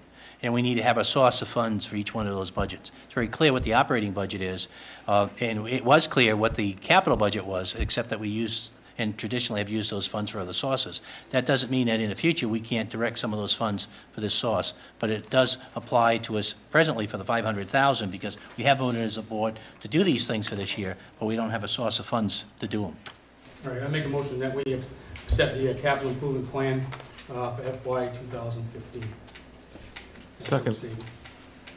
Again, we do this as a board, but it has to go back to town meeting to approve the whole plan for the 6-year period, and then they buy into how we're going to do that. Yeah. They don't tell us where the money's coming from. It's up to us to tell them where the money's coming from for a source of funds. So that's part of our obligation. I think we should just amend to say that we approve the 2015 Capital Committee recommendations for using free cash. Just what I said. Well, we got to approve the. Call the vote? I'll call the vote, but you we do got have to to approve the 6-year plan. That's true, but And we gotta bring it to town I think it would meeting. be helpful to have this vote completed. You just Mr. get Chairman. worn out after working on this all day. I Yeah. understand. And then Because, we no, can go on to approve the 6-year plan 6-year assumes passage of an override. I'd like to speak to the 6-year plan, but. Well, we gotta- it also is That's a true. response to the town meeting charging this board to come up with a 6-year plan and bring it back to town meeting. Right. So, I can only support the 1-year plan. okay, that's fine. So the motion was what now? Motion was that we support the capital improvement FY 2015 plan, which is Funding for the plan. funding, Okay. 500. And we have a second on that motion for that 1 year for the Second. funding. All those in favor? Aye. Chair votes aye as well, it's unanimous. Okay, Um, now Jack, go ahead. Yeah, Mr. Chairman, I'm not, The this six-year is for the plan. 6 or for 1? 1 year is One what we're year. talking about. Okay, okay, You're in thank you. favor I of agree one to it. Yeah, Right. 1 year. It's Okay. unanimous. Okay. So that takes care of this upcoming fiscal year with the dollars that we have set aside from free cash. Now we go on to the rest of the 6-year plan. As you can see at the bottom of the page, there's, in each year, there is somewhere in the neighborhood of $1 million, with the exception of the final year, year 6. I'd like to add, too, that this is not an inclusive document, and as you know, a 6-year plan is a rolling document. Things are going to be added. For example, if we had some numbers that we could reflect for the roof on the police station, that would be listed in here somewhere. If we had replacement for various systems in this building and in the annex, heat, light, and power, that would be listed in here. For one thing, we know we have heating problems from time to time, but we also have power problems all the time. Around 10:45 every day, everything slows down. I don't know what it is. It's something, has something to do with the power supply to this building and the use on the street.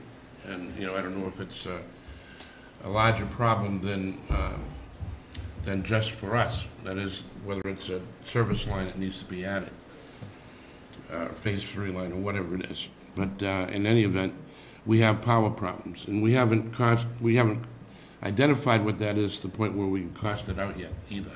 How does that manifest itself?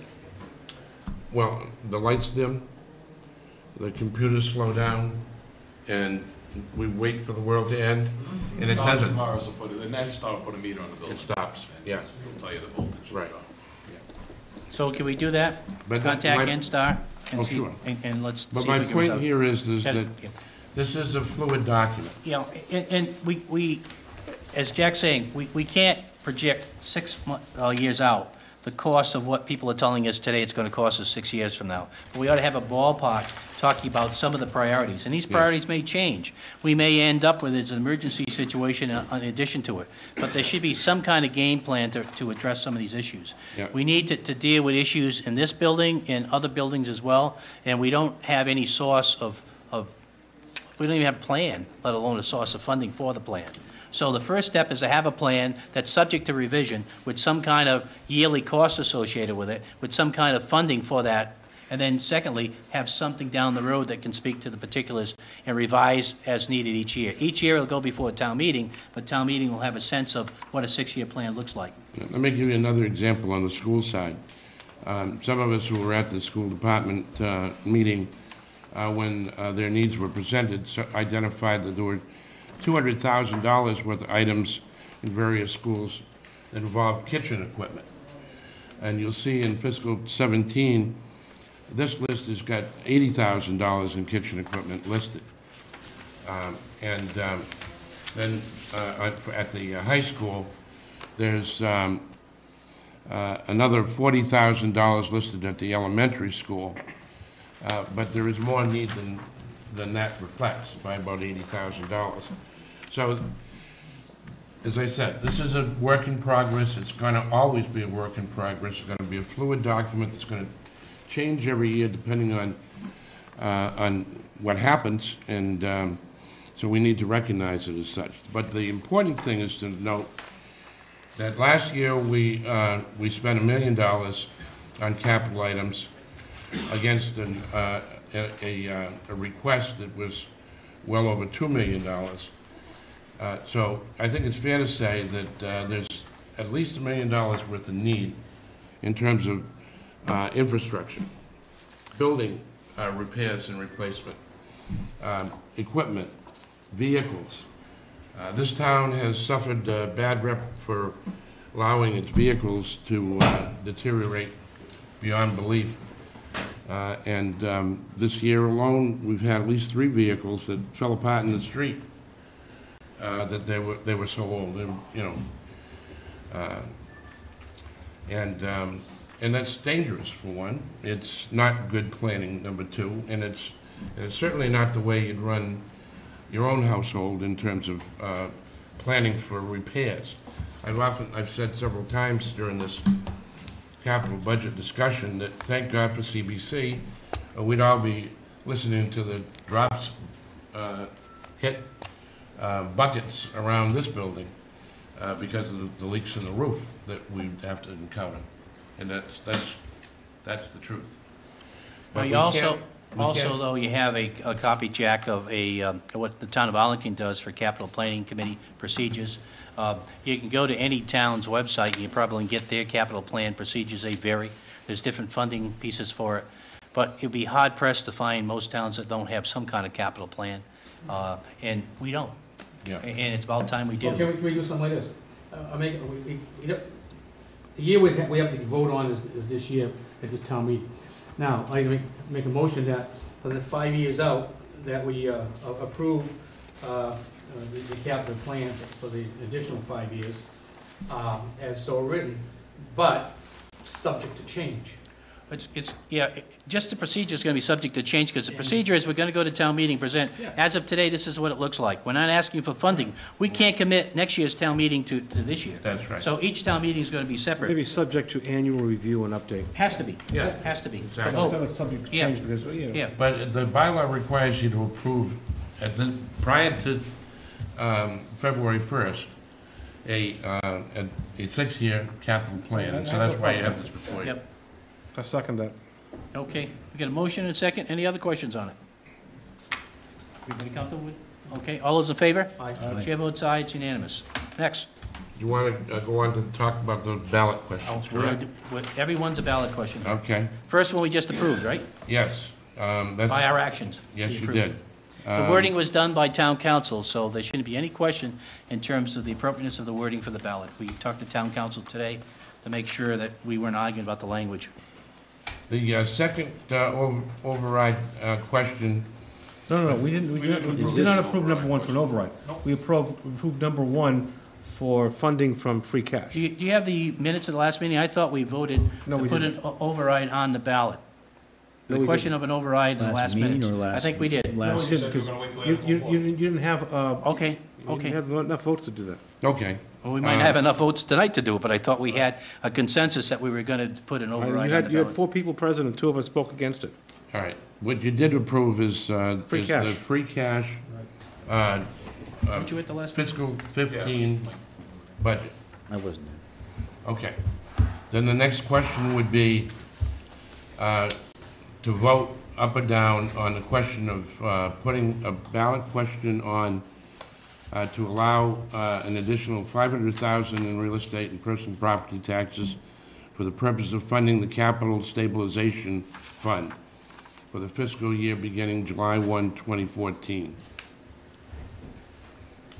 Now that's the first year in the Now go to the questions, I think 2 weeks ago when Michael was here, was, well, where is that money? What are we going to do with that money if we do an override? Yeah. And your charge was to come up with detail and what we were going to, where that money was going for the override on the town Right. side, and then the schools was supposed to do the same. Yeah. Now, in the packet, you have the town side. You want to go I through do. that? I've worked up an initial draft to that, and all I gotta do is... These are sign it. things that are not in the budget that we feel to have the, we met with the departments again today, that we feel that to maintain the operations, at least at a level that the town is expecting us to maintain, these things are required. Okay, in addition to the capital budget, Highway Department, 3 additional men, and these are preliminary numbers, $120,000. Why do we need them? And I'm the sorry? persons, not men, but why do we need The additional men in the department? persons, yes. That would get the, right now, that would get us up to 9. That's still Including less than the half that we were, in maintaining the town roads and maintaining what we expect the highway department to do. And the judgment of the person that we've empowered to be the acting highway surveyor feels he's not even asking for 20 where we're at before, but we need at least 8 or 9, and he's requesting those 3 men to try to attempt to do more. The 3 persons, you're correct, I stand corrected. He needs the three Same with the fire persons, department, I think they're going to hire either men or women, not simply men. 3 persons in both areas. We're talking about highway now, so the 3 persons for the highway to maintain the responsibilities that his office is required to do. That still gets us way under what we had in the highway department, and we thought at prior times to do the things that were required within our town. And also, as you can see, he's developed different strategies with the 6 folks he has, now down to 5, hopefully back up to 6 once we fill that slot. But he feels, in his judgment, he needs that, and he's bringing it before. That was pulled out of his budget, and as everybody was asked, what do you need to provide the services as required? He feels, bare minimum, you need 3 more people to do that. I said people that time, so I could say persons if you like. Fire department, 2 persons. This is $94,000. This is the 2 people that are currently being paid through the grant, which will take us through the end of October of the new fiscal year. And this will carry those 2 folks to the rest of through the rest of the fiscal year. The stipends, Jack, I think are a little bit higher than there. I think they're about 63. It's 66,000. 66,000.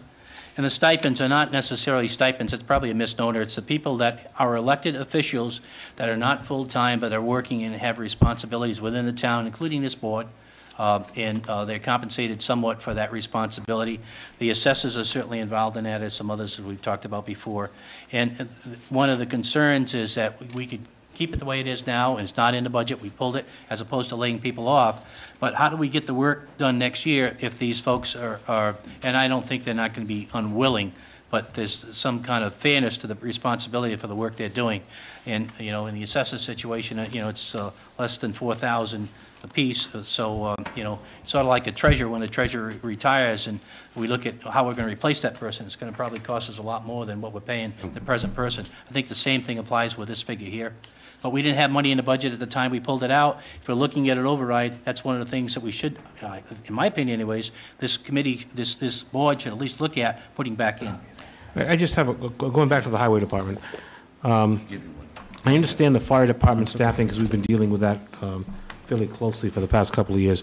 I would like to see a 5-year spreadsheet of highway department staffing, both in terms of surveyor, supervisors, and number of staff, because it's been a moving target. And I know they're down, but I want to know how they're down, when they were down. So for the last 5 fiscal years, and then put on as fiscal year number 6, how these 3 positions intend to be deployed. Okay. I think that's fair, and I think any of these things certainly could be debated and should be debated. But what we were trying to do was show a detail, at least for now, so we can get an article that we can get a figure to and finalize what that figure is going to be. So you notice the article is blank in terms of a dollar amount. If we agree with the concept, it gives us another meeting or 2 to go over the details and hash out whether we want 3 or 5 or 2 or 1 in the highway and on these other areas as well. But that was the thought behind the process. Yeah, Again, we met with the department today, all departments today, to talk about this, and a number of elected officials, part-time elected officials that work in those departments that were receiving, you call stipends here, but receiving compensation for the work they were doing, participated in that discussion. They're certainly welcome to speak as well if they like. Now, Mr. Chairman? Yep. I want to add, too, that what we did is we told the department heads once again, and this is at least the second time around, that I've endeavored to get information from them with respect to what they're going to need in order to serve the public in their area of responsibility, and identify exactly what would not be provided if the money was not forthcoming. And so that was the basis on which we looked at this. Now, the next item. Let's go through the items, and then I'll give people in the audience an opportunity to be heard on the items. But I'd like to go through the whole deal so we can kind of see where we're heading with the dollar amounts that are associated with it. The next item is restoration of hours, clerical positions. Yeah, the town clerk, not so much the town clerk, the tax collector certainly, treasurer to some degree, maybe the assessors, I'm trying to remember from the conversations today, but there are a number of folks, like the planning Assessors, board, cut back hours, collector, trying to get back up the treasurer. hours for service. And I would repeat my request for the Yep. highway, 5-year analysis of hours worked Yep. Yep. in positions so Yep. we know what the Yep. impact has been. Yep.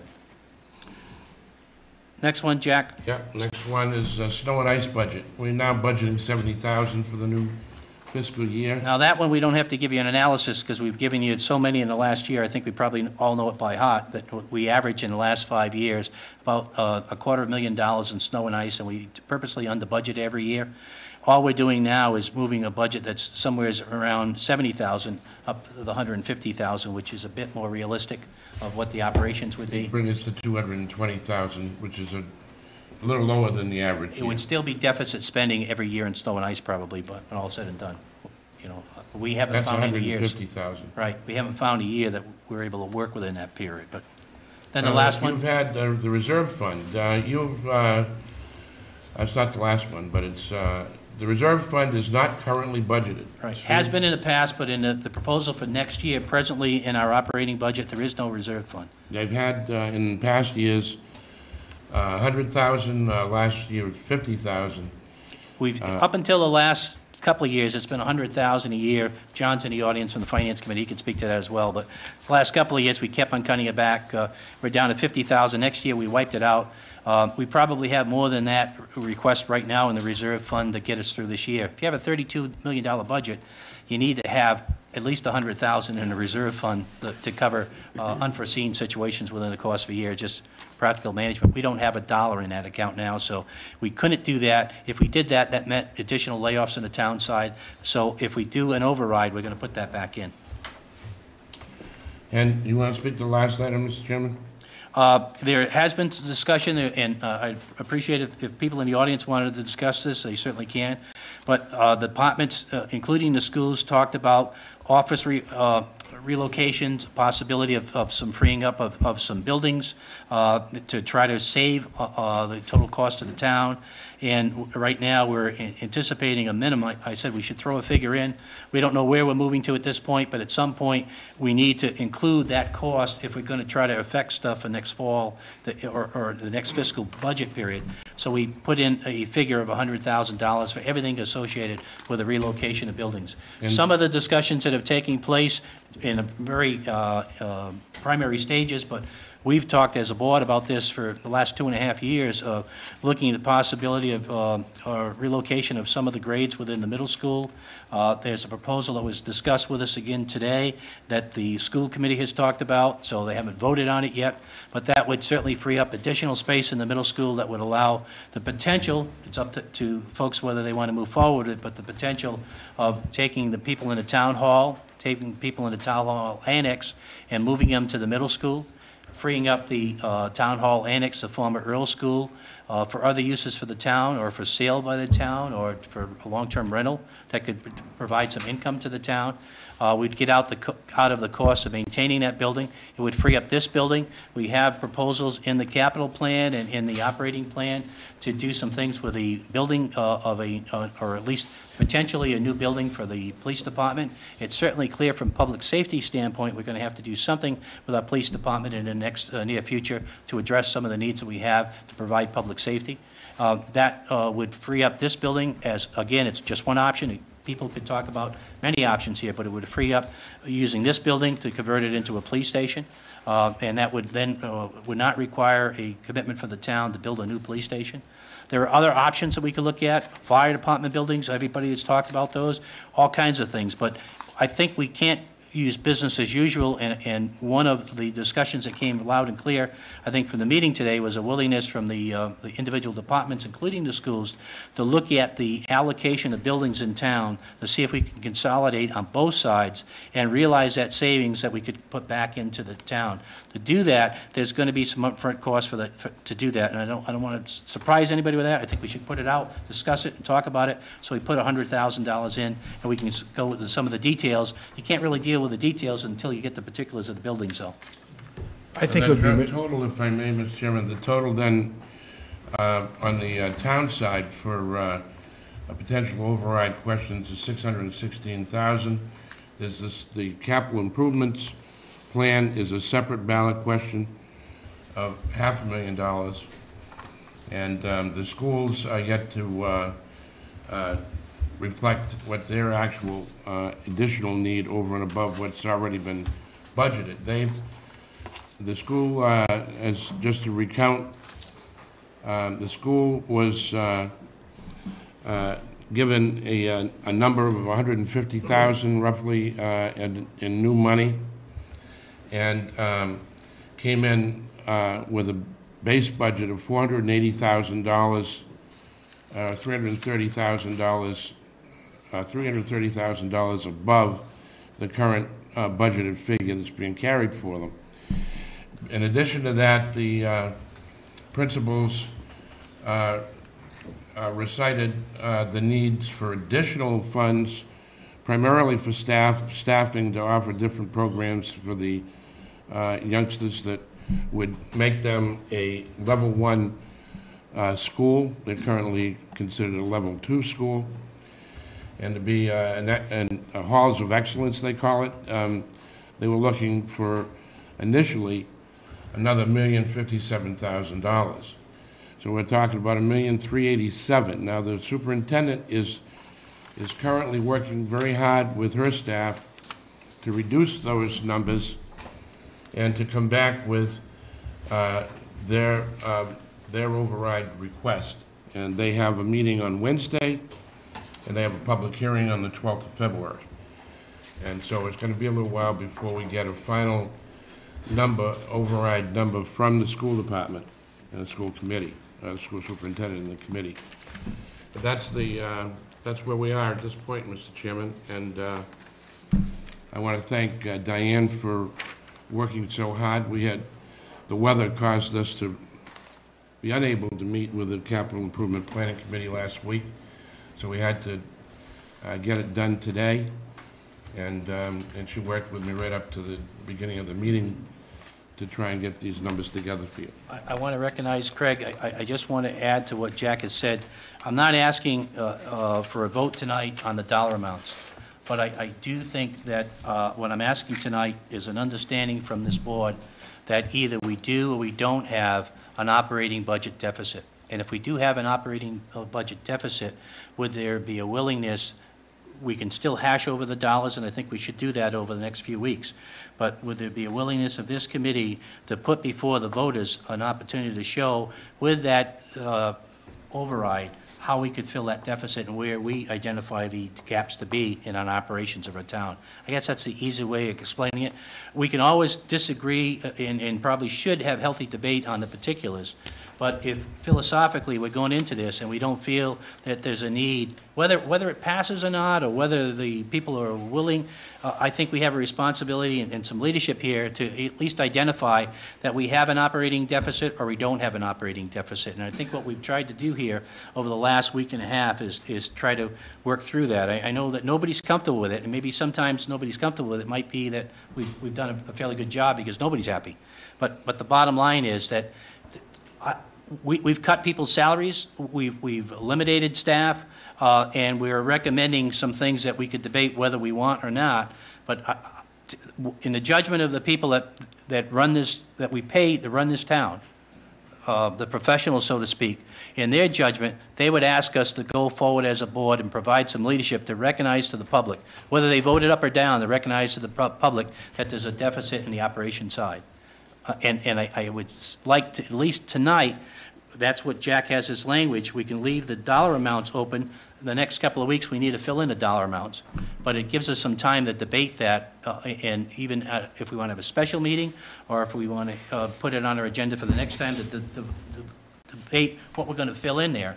But there's no point in carrying that forward if we can't agree as a board that we have a deficit in our operations. And as chair, I got to take some responsibility. I'm not interested in overrides, but if we need to have one, we need to face the fact that we need to have one. In my judgment, we should be presenting it to the voters, and I feel very strongly that to provide the level of service in the operations that we need, and also provide some kind of capital plan, which we have not done and failed to do in the last few years in this town, this is the approach that I think makes sense, and at least bring it before the voters to give them an opportunity for input. What do you consider? I'll give you an opportunity to talk, but Chris had his hand up first. Okay, just two things, well, actually, a number of things. First, many of you know there's not been an override I have not supported in this town. So it's not a question, and I've also been talking about a structural deficit for over 3 years. And we started out at 1.5 million in 2010, and we're now up to $2 million. So the issue of saying we have a problem, we need to raise money, you're not going to find me disagreeing with. But I also know I've run for office 3 times in this town. And if I was just starting to think about whether I should pull papers on January 25th and wouldn't know if half of my supporters were going to be able to line up behind me until the 12th of February, I'd be scared. And I would probably think twice about running for office. And make no doubt about it, running an override campaign is running a campaign. It's not throwing something on the ballot and hoping the voters show up, because we know what happens in Westport. Voters will show up. They'll show up to vote no. If you want to win an override in this town, you have to get people a reason to vote yes. And more than a reason, you have to organize them to vote yes. And what's our track record? The last override we had, nearly every department head, with the exception of 2, were missing in action. They weren't at the meetings, they weren't publicly endorsing the override, they were nowhere to be found. They showed up at meetings like the one you had this afternoon and said, oh, we got a problem, I need 2 more of this, I need 1 more of that, I need some more hours of this. But when the rubber hit the road, they were nowhere to be found. Unions, with the exception of the teachers, every single union was missing in action. Elected officials, nearly all of them were missing in action. So unless I see a turnaround in attitude among our elected officials, our appointed department heads, and our unions willing to work and work hard for an override, we're not going to be successful. And this language is wonderful, but it's not, whatever overrides we've ever had passed have been very specific capital debt exclusion overrides, most of them for public safety. In terms of getting a general override for the operating budget, and I may be wrong, we have not been successful in the past 30 years. And then I look at what we have in front of us. I agree with probably 70% of this. I don't know why we want to tell the voters that we may or may not move, and we may go to this building or that building, but we want them to raise their taxes to find $100,000 to do that. No, that's not going to inspire confidence. Second of all, we're going to talk about an override tonight, but we're not going to hear what the school department is going to do for another 3 weeks. So when the school department kicks in with their pared-down budget of their additional requests, we're going to be on February 12th, which is 7, 8 weeks before the town election. We do need an override. We have a structural deficit.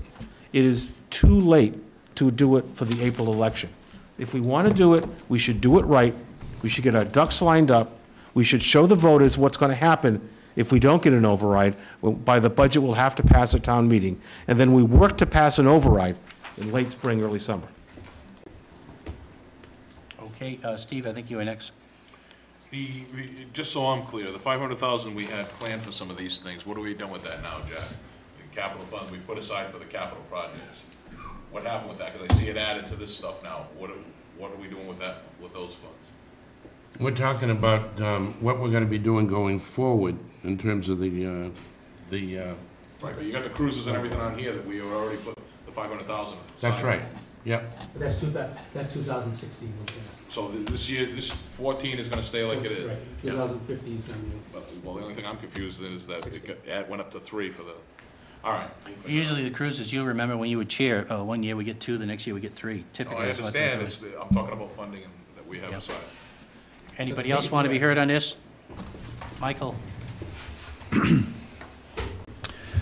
It seems like you talk about an operating budget, we have this problem that's bigger than 2.5% every year. That's the problem. But we're limited to 2.5%. the override that we've been talking about, now I missed the last meeting, but we were talking about a 9% in addition to the 2.5. So we're talking about 11% bump to the budget. It seems as though we don't have an 11% problem in 2015. But we have a problem that's bigger than 2.5% perennially. So my logic is this: if we're going to ask for an override of that size, I would like to see start with a large portion of it that goes to capital, and then decrease that so that we're only supplementing the operating budget by a couple percentage points, because that's what we need. We don't need an 11% bump to the operating budget and then nothing in the following year, because we know that doesn't work. So I'm suggesting that, and I certainly would get behind an override that addresses these capital needs that we have neglected and put some amount to the operating budget, increasingly so as the 3 or 4 years plays out. So that's the kind of structure I think you need to solve your problem, because if you just take an 11% bump, what are you going to do the next year? The pressure on that budget is 2.5% plus, and you're only going to get 2.5%. I'd like to respond to that, but I want to give Dick an opportunity to talk first. Okay. First, I'd like to go to the responses to Craig in terms of, I don't think there's a debate that you recognize. You've said that you support there's a deficit, there's a structural deficit in the operation budget. You're talking about a strategy to overcome that. Right. And so I don't think there's a disagreement outside of what the strategy would be, the timing of that strategy. Michael, when you talked about 2.5% to 9%, you're in the business world. It's sort of like the state talking about, the revenues for the state increased this year like 4.9%. But, 4% is just in fixed costs, direct costs for next year. So they got a 9% that they're going to have to work with the cherry sheet for any kind of response. So the assumption that 2.5% is extra money next year is a false assumption, because last year our budget was built on operations, on money that we didn't have. So before we start the operations this year, we got to fill in for the money that we used for free cash and other sources last year to fill the operations. So it's sort of like an analogy of if you've got a mortgage and you want to use your credit card on the mortgage, you can do that. You can cover the credit card for the mortgage for that month. The following year it still builds up. And then you start having interest on your credit card. At some point, the bill comes payable. From the town standpoint, we're getting into a situation, and we should have been addressing this a few years ago. We decided that, and rightfully so, I'm not trying to criticize what we did a few years ago, but we use a savings account to pay for operations. We use one-time funds, and as a board, we voted a policy not to do that anymore, because we realized, we were told by auditors, we were told by DOR, just about anybody in the financial world, that's not good business for a town. You need to run with the funds that you have in operations. That's limited at 2.5%. But we can't make the assumption that 2.5% is all free money in the following year. It's not. Last year, we not only had the free cash that supplemented that budget that we have to fill in, and that was sizable, we also had direct costs coming forward in this year. And when you start utility costs, you have them in your own budgets at home. When you have those direct costs, it eats up that increase. So Steve, before he left, gave us a real detail on how much money we had to cover. And it was, if I remember right, it was like 100,000 for the town and the schools together. And that's not 2.5%. That's 2.5% minus all the direct costs that we had to pay before we got out of the chute. So I think it's not correct when we say we went up 9%. In reality, we went up 9%, but we didn't go up 9% on discretionary funds for operations, and it's certainly not discretionary. But if you talk about any kind of increase in salary for somebody, and certainly the schools have it, and people say, well, they got all these increases. Those are step increases that I'm talking about. I'm not talking about negotiated contracts, just step increases. On the town side, we've got the same issue, not as much as steps because we pay people in less steps, but we still have the overhead associated with the buildings. That's one of the reasons, and you're right, Craig, we've got an open figure here for relocation. Well, we hope over the next 30 days to fill in that figure, and we've got 30 days to fill in the figure. We got till March 1st to fill in the figure. And we would have had something on the school side if it wasn't for a snowstorm. They were going to have a public hearing. They had to cancel the public hearing because of the storm. You've corrected me a couple of times in the last couple of years saying you don't want to even talk about the schools yet. It's premature. I understand it is. Probably premature today to talk about the schools because we're talking about trying to potentially move into a building that they haven't said it's vacant yet. But at some point, we need to move this along. And from the operations standpoint, you've got people sitting in the audience that chair departments, that direct departments. They're telling us, they're the professionals, and I've spent a lot of time in this last year, as I'm sure everybody has, looking at what the operation entails. In my judgment, I'm the guy that's running next year. Steve is too. Okay, so we're running. So I see this separate as an election situation. You know, I mean, if I was really concerned about the election, then I probably wouldn't be advocating for an override. But I am, because I think it's the right thing to do. And let the cards fall where they may. If it doesn't pass, we're going to give it our best shot. But if we can't even get it before the voters, we're never going to have an opportunity of giving it our best shot. And I think we owe it to the employees. Because otherwise, we've got people that are coming in that have sacrificed for a number of years now and will continue to sacrifice unless we bring it before them. And I brought what you said, Craig, to the departments today and said, look, you know, chances are in the street right now, unless there's a lot of changes in attitudes, this will never pass the town. People can't afford to pay for an override. And Jack and I debated, you know, he's at $2 million, I'm at $1 million. You know, he's a professional. He's probably closer to the actual figure. But I'm arguing we got to do something. And I'm not saying tonight we agree on $2 million or $1 million, but I think we've got to at least agree as a board if we've got a problem. And if we've got a problem for operations, don't we have a responsibility as elected officials and leaders to bring it before the voters and give them an opportunity to weigh in on it? That's all. If we can't even do that, then so be it. You know, but I think we have a responsibility. We've got the wording on it. We haven't filled in the dollar amounts, but I think we've got a responsibility to at least acknowledge. If we vote no, it's saying, in my opinion, it's saying we don't have an operating deficit. Or if you want to vote no, what's the strategy to try to provide the funding for the operations? I don't have any other. What else can we cut? I think I laid out a strategy. I think that we don't have time to put this before the board of voters of the town election. We have not sufficiently, we still haven't nailed the numbers down tonight. We haven't put forth a solid case. And we need to have not only a solid case. I know that, and I'll give Jack and Steve credit, they've been giving us a better case than we've had in a long time. But what we haven't done is the second part of that, which is the political organizing. And we really need to count heads. That's different than our role as No, leadership in the board. our role is to be successful. Our role is to lead. And I can't lead something I know will fail. And I can't lead something that is going to, because, you know, when you lose an override, it's not a one-year setback. It's a two-year setback. It's a year-and-a-half setback. You know, if we lose an override in April, we're not going to be running back in June to say, let's try it again. You know, my experience has been, you lose it, you got to cool your jets, you got to let the dust settle, let the folks see what the impact of it is, and then you try it again. And in my opinion, we haven't always done it well, and we haven't had the support we needed to get people out to the polls and to articulate why this is important. And in the middle of all this, the town administrators and this board are the only ones talking about it. I'm not hearing it anyplace else. I would ask, and I'll open it to the public after this, that the board consider our leadership responsibilities if we feel there's an operating deficit in the budgets to bring it before the voters.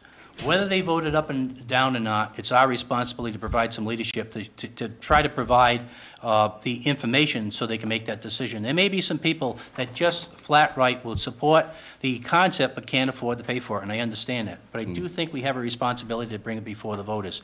And I do not want, and I've heard this privately and I've heard it publicly, that people have to see blood in the streets first. You're not going to get that from me. That's not the way I'm going to provide leadership, and I refuse to do that.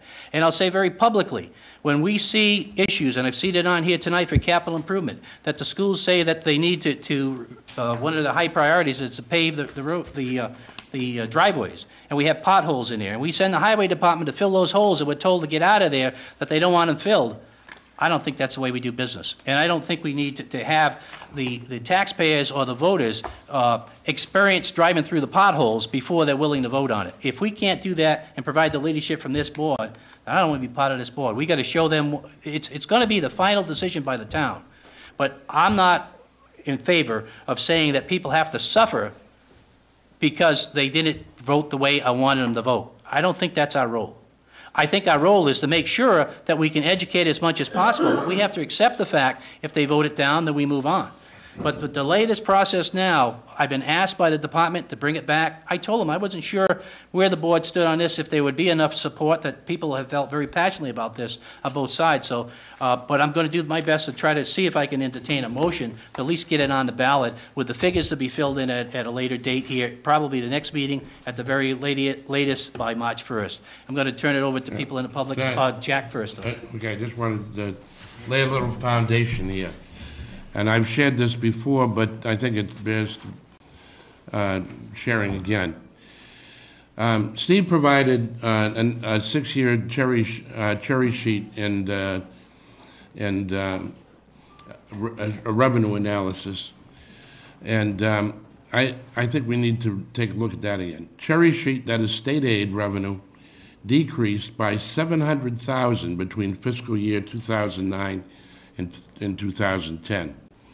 In fiscal year 2014, the year we're in, state aid, our state aid revenues are still almost $500,000 less than the 2009 state aid.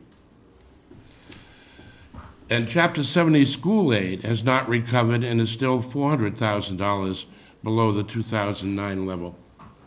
Using 2009 as a base year, the town has suffered a loss of $3 million in cherry sheet revenue and 2.2 in Chapter 70 revenue in that 5-year period alone, for a total of $5.2 million, or more than $1 million a year on average.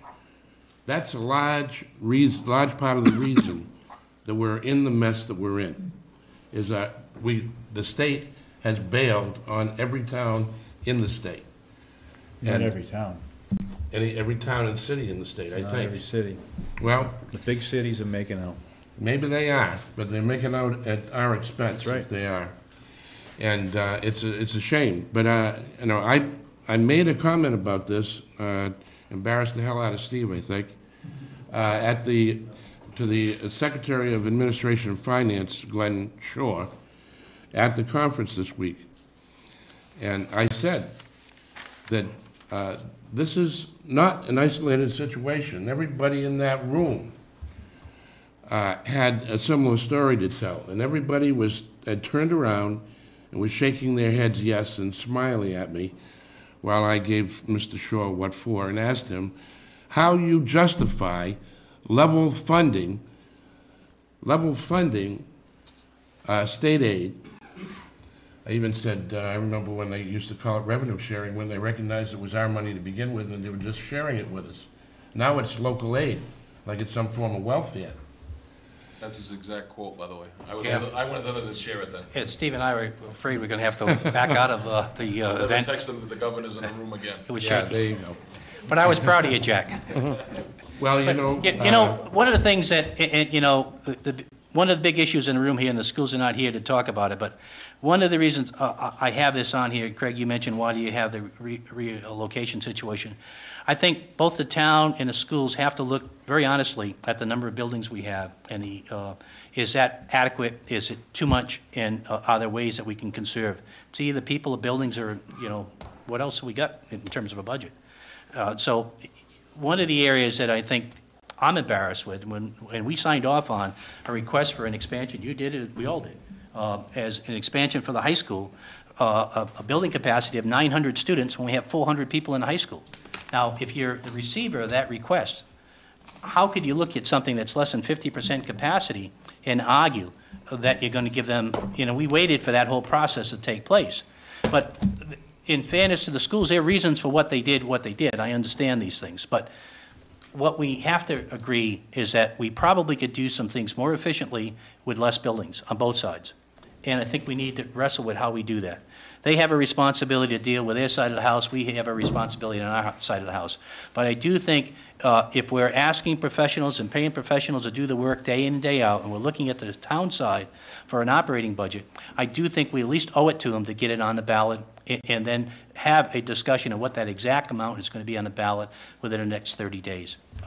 Anybody else want to be heard here? Well, go ahead, Dick, I'm sorry. I want to hear that. You want Well, they've been just standing up there. Hey. We're not going to close off debate here, but we want to recognize the public. Go right ahead. Yeah, Bob Grillo, Board of Assessors. I was at the department head meeting this morning, and it was the consensus among all the department heads that we need an override, and that there's either going to be an override or there's going to be more cuts. And a lot of the departments have already started making cuts. They've been cutting personnel, been cut back hours. The people that you had mentioned that didn't come out to support the last override, a lot of those department heads are working more hours because they've got less people in their office. I know the tax collector has been coming in at nights and on weekends to get her work done because she's understaffed, and the work has to get out. It has to be done. And we're all finding that. We're the people on the streets that see what's going on a day-to-day basis. And it's a lot of little stuff. I mean, our board has taken 3 cuts over the 10 years that I've been on the Board of Assessors so that we could keep our office funded. You know, those are little things that a lot of people don't see, but they're things that go on day to day. Our custodial staff is cut to 1 person.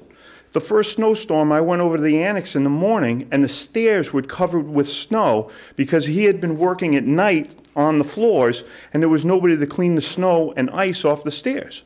I mean, somebody could have slipped and fall. Those are little things, but they're things that come up because of the situation that we're in.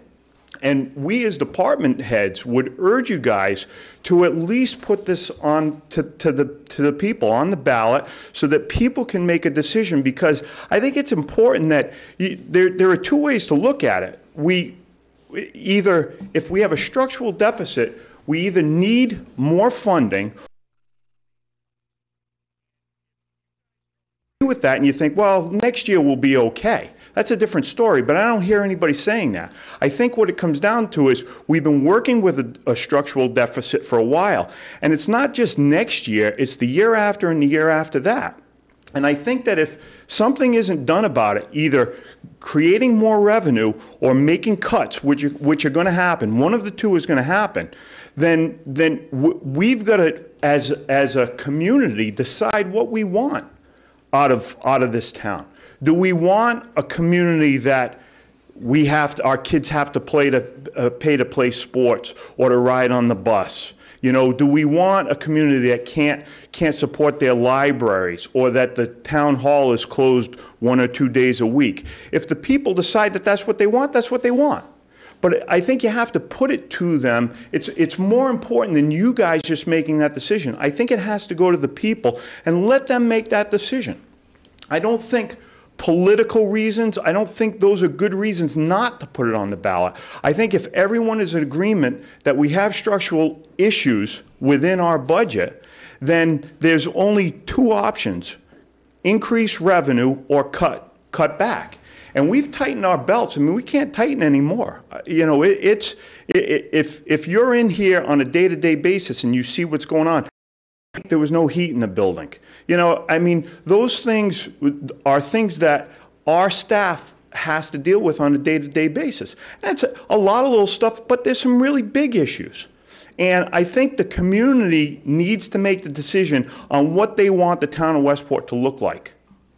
And if they want lower taxes and less services, then so be it. But I think it needs to be their decision, not yours. So I think that it needs to go to them so that they can make that decision. And if you put an override on and it doesn't go through this year, and next year comes up and you have to make more cuts, then there should be an override on the ballot again next year. And it should, because at some point the scales are going to tip and people are going to have enough. Thank you. Thank you.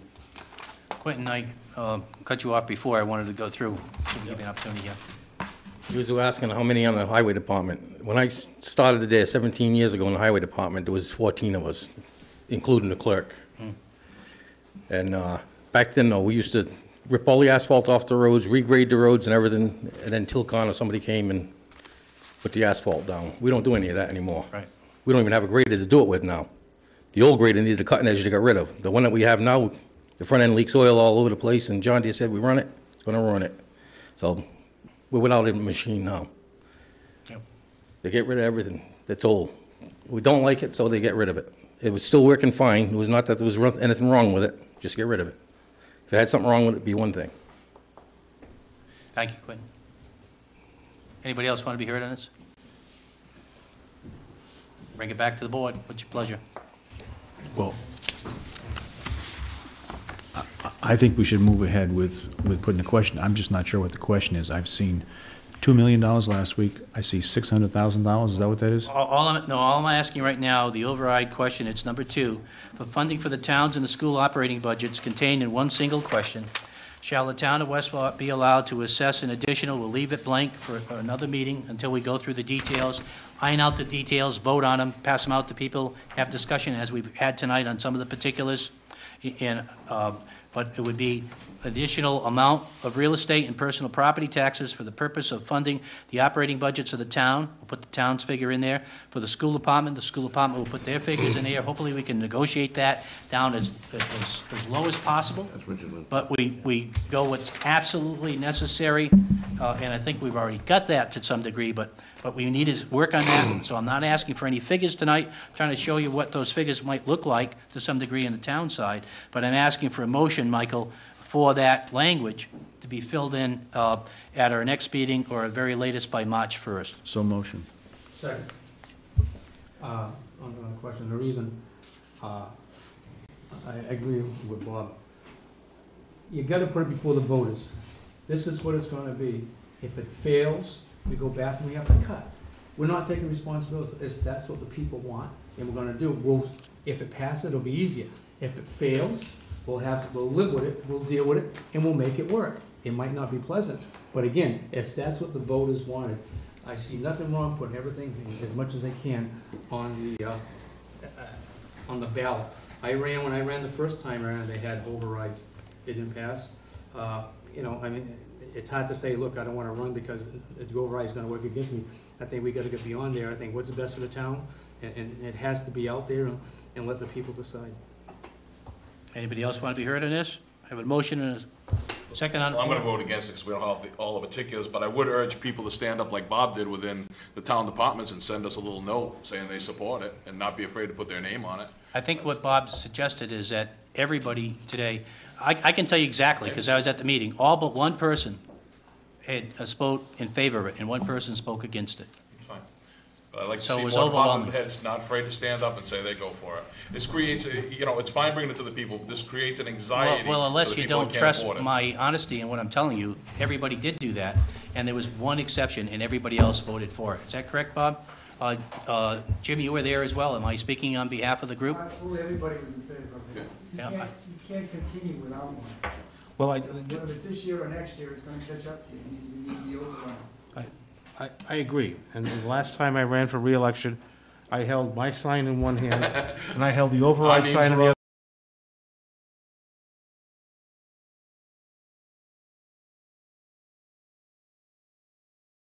Public employees and elected officials to hold those signs.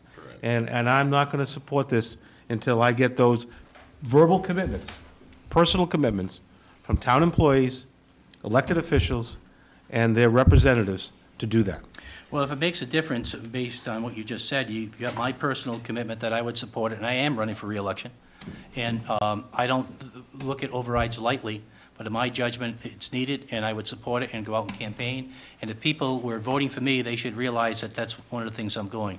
And I am, as an elected official, if I'm reelected, would vote whatever the voters choose and try to honor that. But I would certainly ask that they consider very strongly, if they can at all afford it, to consider whatever we end up with those figures, that we've done our due diligence and it's needed.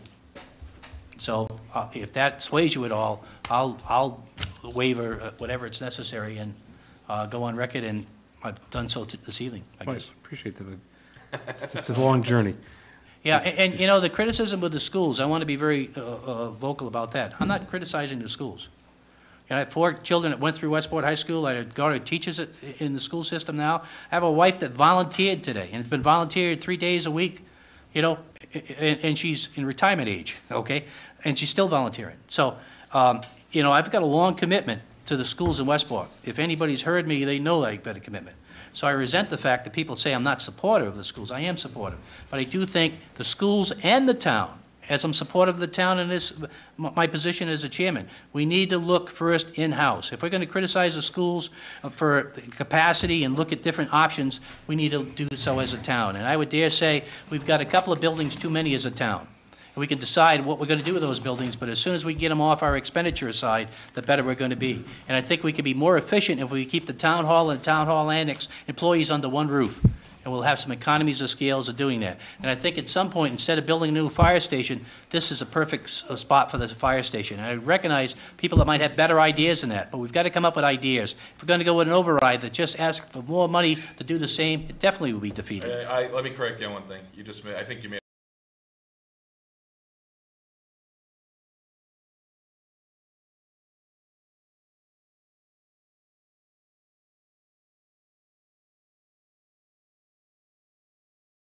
or a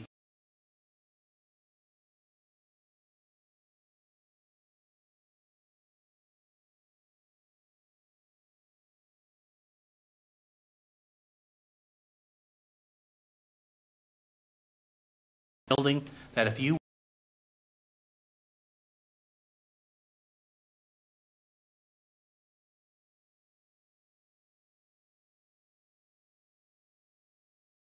policemen, we don't have any kind of office setup. That's their office within those cruises. And, you know, there are different models. That works for our community, and I think economically it works for our community. So we can always debate, healthy debates on whether we need 3 people in a highway or whether we need another cruise or whatever. But I would like to think that this debate should be beyond elected officials here. It should be an opportunity for the voters to cast in on it. But I've certainly said my piece more than once. We have a motion and a second. Anybody else want to be heard before we take the vote? Hearing none. All those in favor of the motion? Aye. Opposed? Opposed. Chair votes aye. It's 3-2. We put it on the ballot, and we fill in between now and March 1st the details. So, Jack, you're under the gun. Get to the school side. Yeah. A lot of this, 50% of what we're talking about here, impacts from the schools, if not more. So, I'll Tony, be can we talking with the stand? Finance Committee tomorrow night, and I'll be at Yes. the School Committee on Wednesday night. And, John, you're here, I guess, as a representative of the Finance Committee, so you've heard what the feelings were here, and if they want to talk to us in terms of how we got to this point or whatever, we're open. And Tony, we're going to have, is this the option that we have? No, that is not So the are we option. No, gonna- we're going to come back next meeting on the town side with healthy debate on the amount of money. I mean, Jack and I are millions apart here, so we're not talking about a couple of dollars. Okay, he's a professional. You're paying me $6,000 a year, you're paying him a lot more, and he's a Not anymore. professional, and you took my money away. So, at this point, So we're you're just paying trying to... $100 a year. Yeah, I'm $100 a year next year. So all I'm saying is, you know, in reference to what Craig is talking about, we have to respect, anytime you're asking the public to pay more money, it's a problem. I understand that. And the people who really may have children in the system may be at a point financially where they can't afford any kind of money. We have to be sensitive to all that. But we've got to be fair to a delivery of what we need to do the job properly, on the school side and the town side. And that's why this is worded the way it is. It's separate, but it's, people can see what the amount is for each, and you're going to have a detail of the town side, and hopefully next time, we'll have a detail of the schools. And if we need another meeting after that, we'll have another meeting. So we build some consensus on what that dollar amount's going to be. Is it 2 million, is it 1 million? Or something in between. But what I'm looking for, Tony, is a plan that shows how is a one-time bump going to help us for 3, 4, 5 years? I welcome the opportunity to have that discussion with you. Okay. But I think it changes drastically if the schools are included in that discussion with the relocation of buildings, for example. I think that's a big factor in how we do this. And how much then we can then defer. I think the override's going to be a larger amount unless we do some consolidation on our side. It'll even be less of an amount if we can do a consolidation on both sides, in my judgment. So that's why I'm hedging on what the dollar amount would be. Okay, we had a motion and a second. We're all done with that one. And the next one is Jack, you want to talk to the last one for the non-binding, and then we've got two more to discuss? Yeah, I lost my, Oh, well, I'll do it. It's a non-binding sense of the voters question as a creation of an appointed town treasurer, which we'd agreed to before. Note that the instructions for voters will indicate that the question is non-binding. The situation is the office is up now. People can apply for it. The present treasurer has applied for it. We'll go to town meeting and we'll start the process because it has to start at town meeting. For the town meeting, then we'll take a vote. If the town meeting is so inclined to support the position to go from a elected to appointed, we'll have that vote. Depending on who's in office, and we'll negotiate how we go from the next step. We can choose to go the 3-year period. We can choose to do something less than that. And at that point, we can decide if it's appropriate to wait till the next annual town meeting, or if we have another town meeting in the fall, raise that issue in the fall. So there's a 2-step process. It starts off at the town meeting, and then it goes before a ballot question, and so we need to do 2 approaches. So we'll have to figure out how best to do that. Right now, the strategy, the plan would be to get it as an article on the town meeting warrant. But we want to give a sense of town meeting before that even happens from the voters, if they're supportive of this. now, I think it's important, Tony, to add that the vote will, or the article will protect the incumbent elected official from early termination by making that person the first appointed treasurer. George is running for re-election. He would be that person, subject to early retirement, removal, or resignation. The language for the warrant article will include authority for the board to approve changes within the public purpose of the petition, which would allow the board, if the general court so requires, to include a voter acceptance provision later. Of course, if the voters do not support the change at the polls, there could simply be a motion to pass over the article at town meeting. Right, and it doesn't mean necessarily that George would be elected. We assume that he Yeah. might be because of his tenure, but anybody who gets elected would then Correct. switch to appointed position for that remainder of the 3-year period. So this is non-binding, but it's part of the required process for converting the position from elected to appointed. Right. So if we take this vote in the election in April, and then make the vote at the town meeting in May, there's no additional need for a vote? That's not exactly the No, I case. think There may that's- be, it's going to be Depends on subject, the amount of the vote. yeah, it depends on the opinion of the town going forward. If it's an overwhelming situation at the ballot box and town meeting supports the same, the Attorney General may say, you don't even have to have another special election. You've already done that. So it Don't might, waste the it money. might be binding. It could be binding, but it has to start at the town meeting. So technically, what you should be prepared for is this is non-binding right now. And later on, it may or may not be, if the sense of town meeting, if there's no opposition to this, and it doesn't seem to be like there's a lot, that shouldn't be a problem. But if there is opposition, the person, say it's somebody other than George as well, who gets elected, has a right to serve that in a 3-year period. They could be appointed in that 3-year period as an elected person, then they serve that appointment for the rest of that 3-year period, and then it becomes official after that, when the next annual town meeting will have it on the ballot. So the reality is, putting it on the ballot has no impact. No, Well, potentially no impact. well, You could lose those things, You put gotta it go- on town meeting, you could lose the non-binding question, put it on town meeting, win town meeting, and then put it back on for a special election or a following election and give. in reality, yes. The actual day-to-day experiences for towns and our town council is suggesting that having a strategy of asking for a sense of the town before sometimes will defray the cost of a special a special election later on. Okay. Because in places where this has been done, it's been overwhelming, then you don't have to go through the cost of holding a special election just for this purpose. So you go, then you petition the Attorney General to. Exactly, Okay. yeah, yeah. But if it's like, 51-49 or something at the ballot box, and then town meeting barely passes it or something, then likelihood is we're going to have a special town Okay. election. Okay. Yeah, I make a motion that we put number 3 on the Second. Any other questions? Hearing none, all those in favor? Aye. Chair votes aye. Okay, 2 others that you may want to entertain or not entertain, I'm just bringing before the group.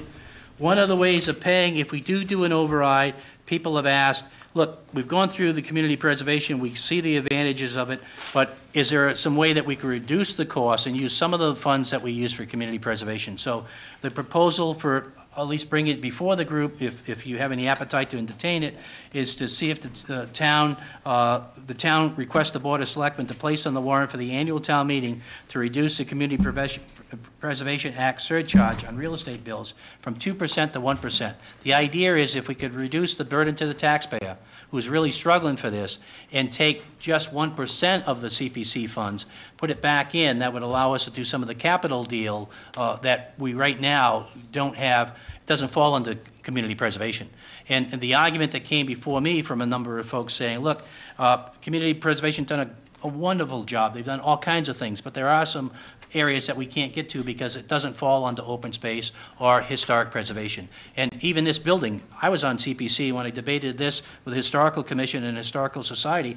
They weren't going to fund this building either because they said it wasn't historic. So there's some concepts that, you know, Alice A. McNamara School, we could do some things in the Alice A. McNamara School, but it's not considered historic in the eyes of the group. So it might allow the town to utilize some funds through a capital plan, taking 1% of CPC funds. Now, we're talking in dollars. In a given year, CPC is somewhere around $450,000. So we're talking about, instead of CPC getting from the town under the surcharge $450,000, they'd get half of that. And the other half would then be washed out, taxpayers would not pay, but it might soften the situation at the same time if you're going for an override to try to balance where the money's coming from.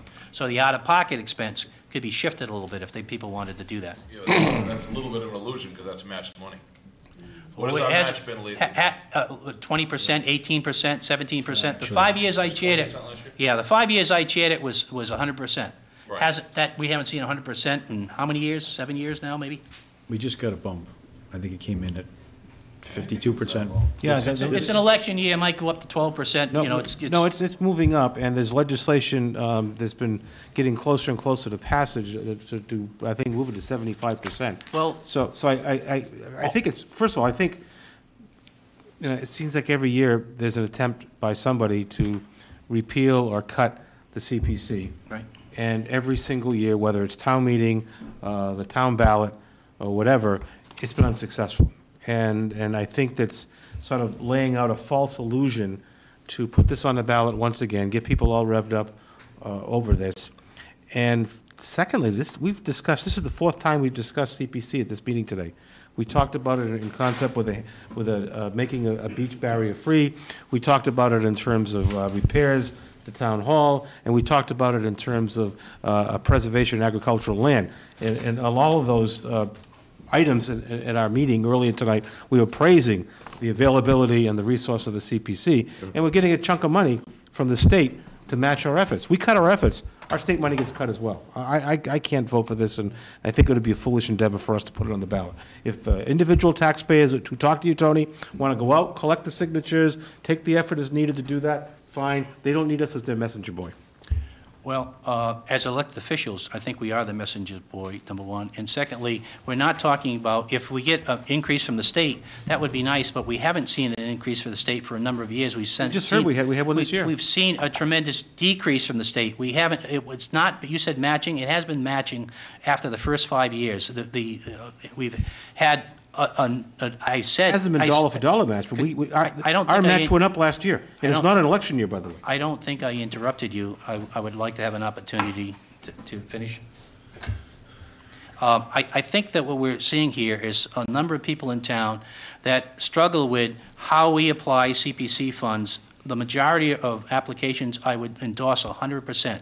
But I do think that sometimes when we deal with non-town entities using CPC funds, it raises the eyebrows of some people, and I think that's a fair concern for some folks. This just allows for some of the recognition that we need in town to do some of the things that are necessary, that we've all acknowledged the fact that we need to address. It provides a little bit of a source of the money to do that without changing CPC, just cutting back a little bit, no different than what the state has done over the last 7 years. We're just cutting back a little bit to address some of the needs that we have in as a town. And I have no problem with bringing it before. If we don't have a majority vote of the board, so be it. But I think at least bringing it before the voters to give us an opportunity not to do away with CPC. That's not what this is about. It's talking about reducing 2% to 1%. If we get a state match, you know, you can take a look at it in the following year. You can go to 3% if you want to. It allows us to go to 3%. But we are doing, we've set aside monies in the last few years for things that are very appropriate under CPC. But at the same time, we've deferred maintenance, we've deferred any kind of capital cost on other areas that we are acknowledging tonight. We don't know where the money's going to come from. That might be a source, if we can reduce that out-of-pocket expense, that we could look at a different area. We're not talking about doing away, we have funds, we have reserve funds. Michael, you were on CPC more recently. What do you got in reserve in CPC right now? I was just pulling it up, I'll tell you. I know roughly we had $1.5 million to spend this year, for fiscal 15. Okay, just stop there. Just round figures. If you had $1.5 million, you had $400,000 that you're going to get a 2% surcharge, about $452,000. And if the state matches it, that's great. At another $400,000, you won't get half of that from the state. But even if you got half of that from the state, that's another $200,000. So going into next year, you almost got $2 million that you can use for CPC situations. So all we're talking, well, no, because you can't use everything for CPC. That's the reason that we're looking at 1%. If we could use CPC, then we probably would not look for an override for capital issues. I think it's Paul's leadership to even go for that, because if we lose both, we're going to be in a worse boat than where we are now. So clarification. Right. I know what the process is to repeal or enact CPC. Right. Is to modify the formula the same process? Yes. So this is an advisory opinion of the voters. Right. Which doesn't mean anything, because we still have to put it on the town meeting warrant. Right. And then if it passes the town meeting warrant, it has to go on next year's election. That's right. So this is a beauty contest. Well, you may consider it a beauty contest. It'll have no impact on this year's tax rate. It'll have no impact upon the amount of money that's going to be taken out of the taxpayers' bills in the coming year.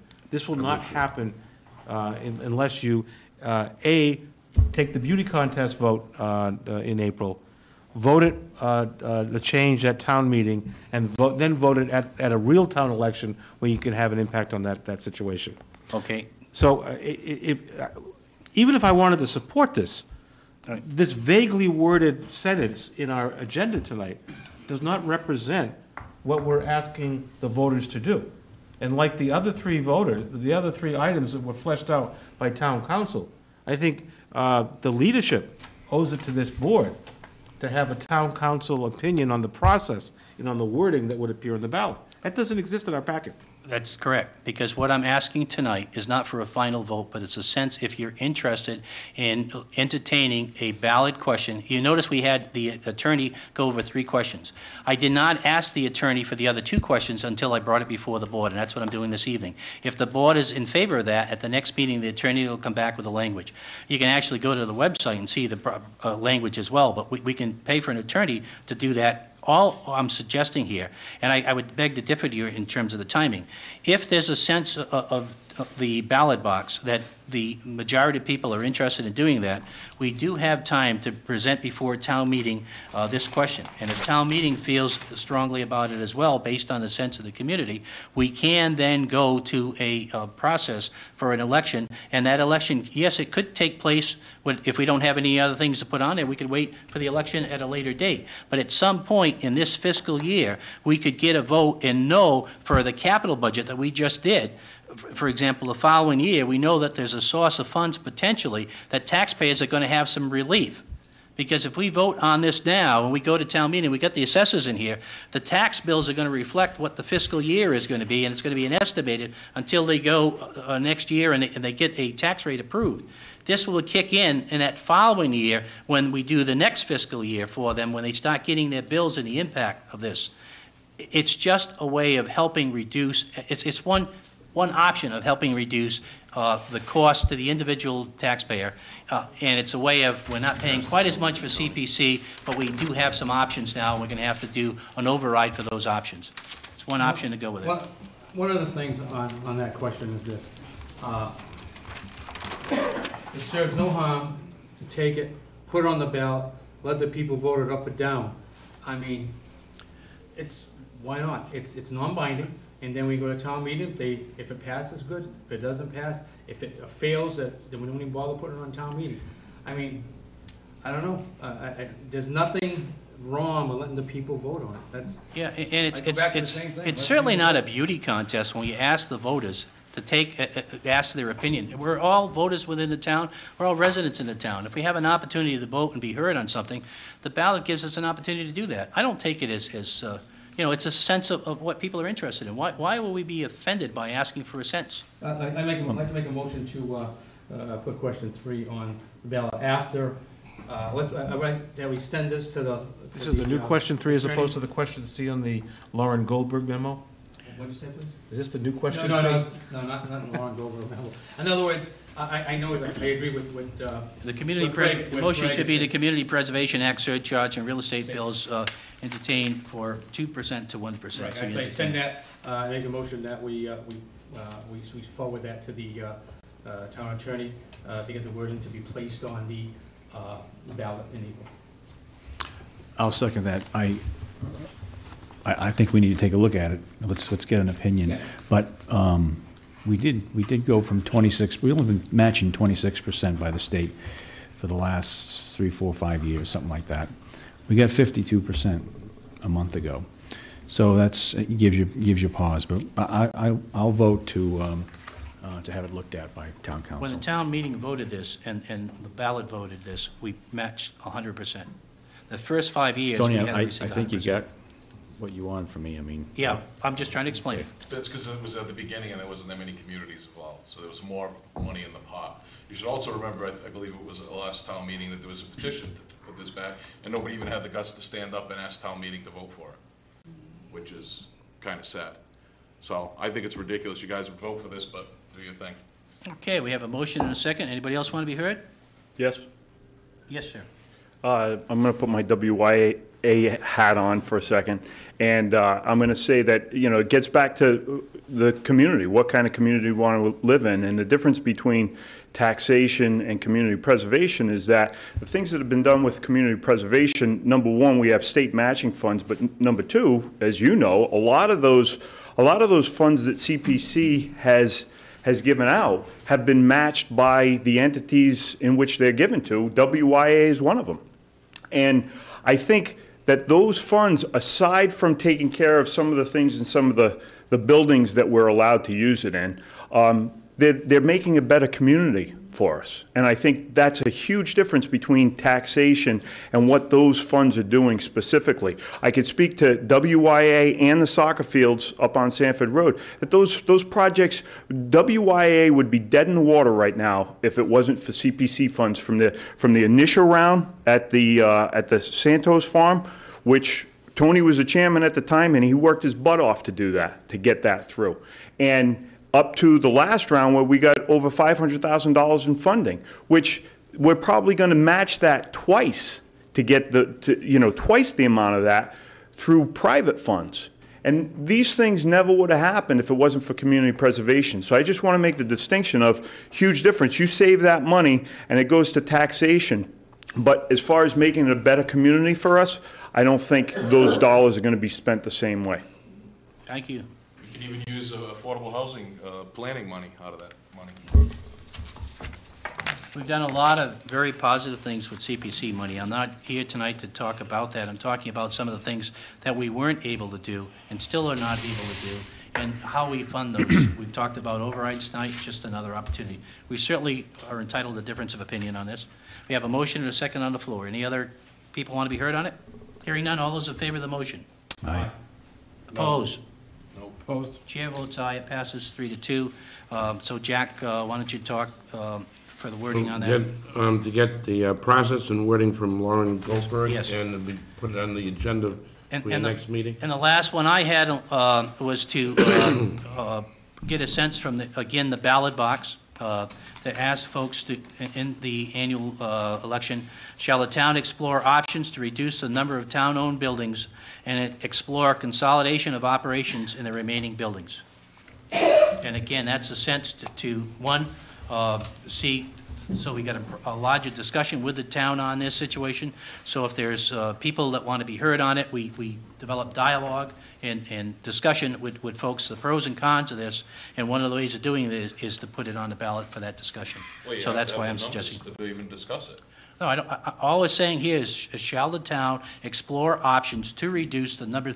If you do any town-owned property and you sell it to somebody, or you're gonna make some other adjustments with it, there's gonna be actions for town meeting and so forth. This just encourages this board to look a little bit more aggressively in this action to do some consolidation of operations in the remaining buildings and to explore town-owned building options. You've got the town building committee. I asked for a report on the buildings, and nobody here even cared about it. You said, oh, they went out there and looked at it.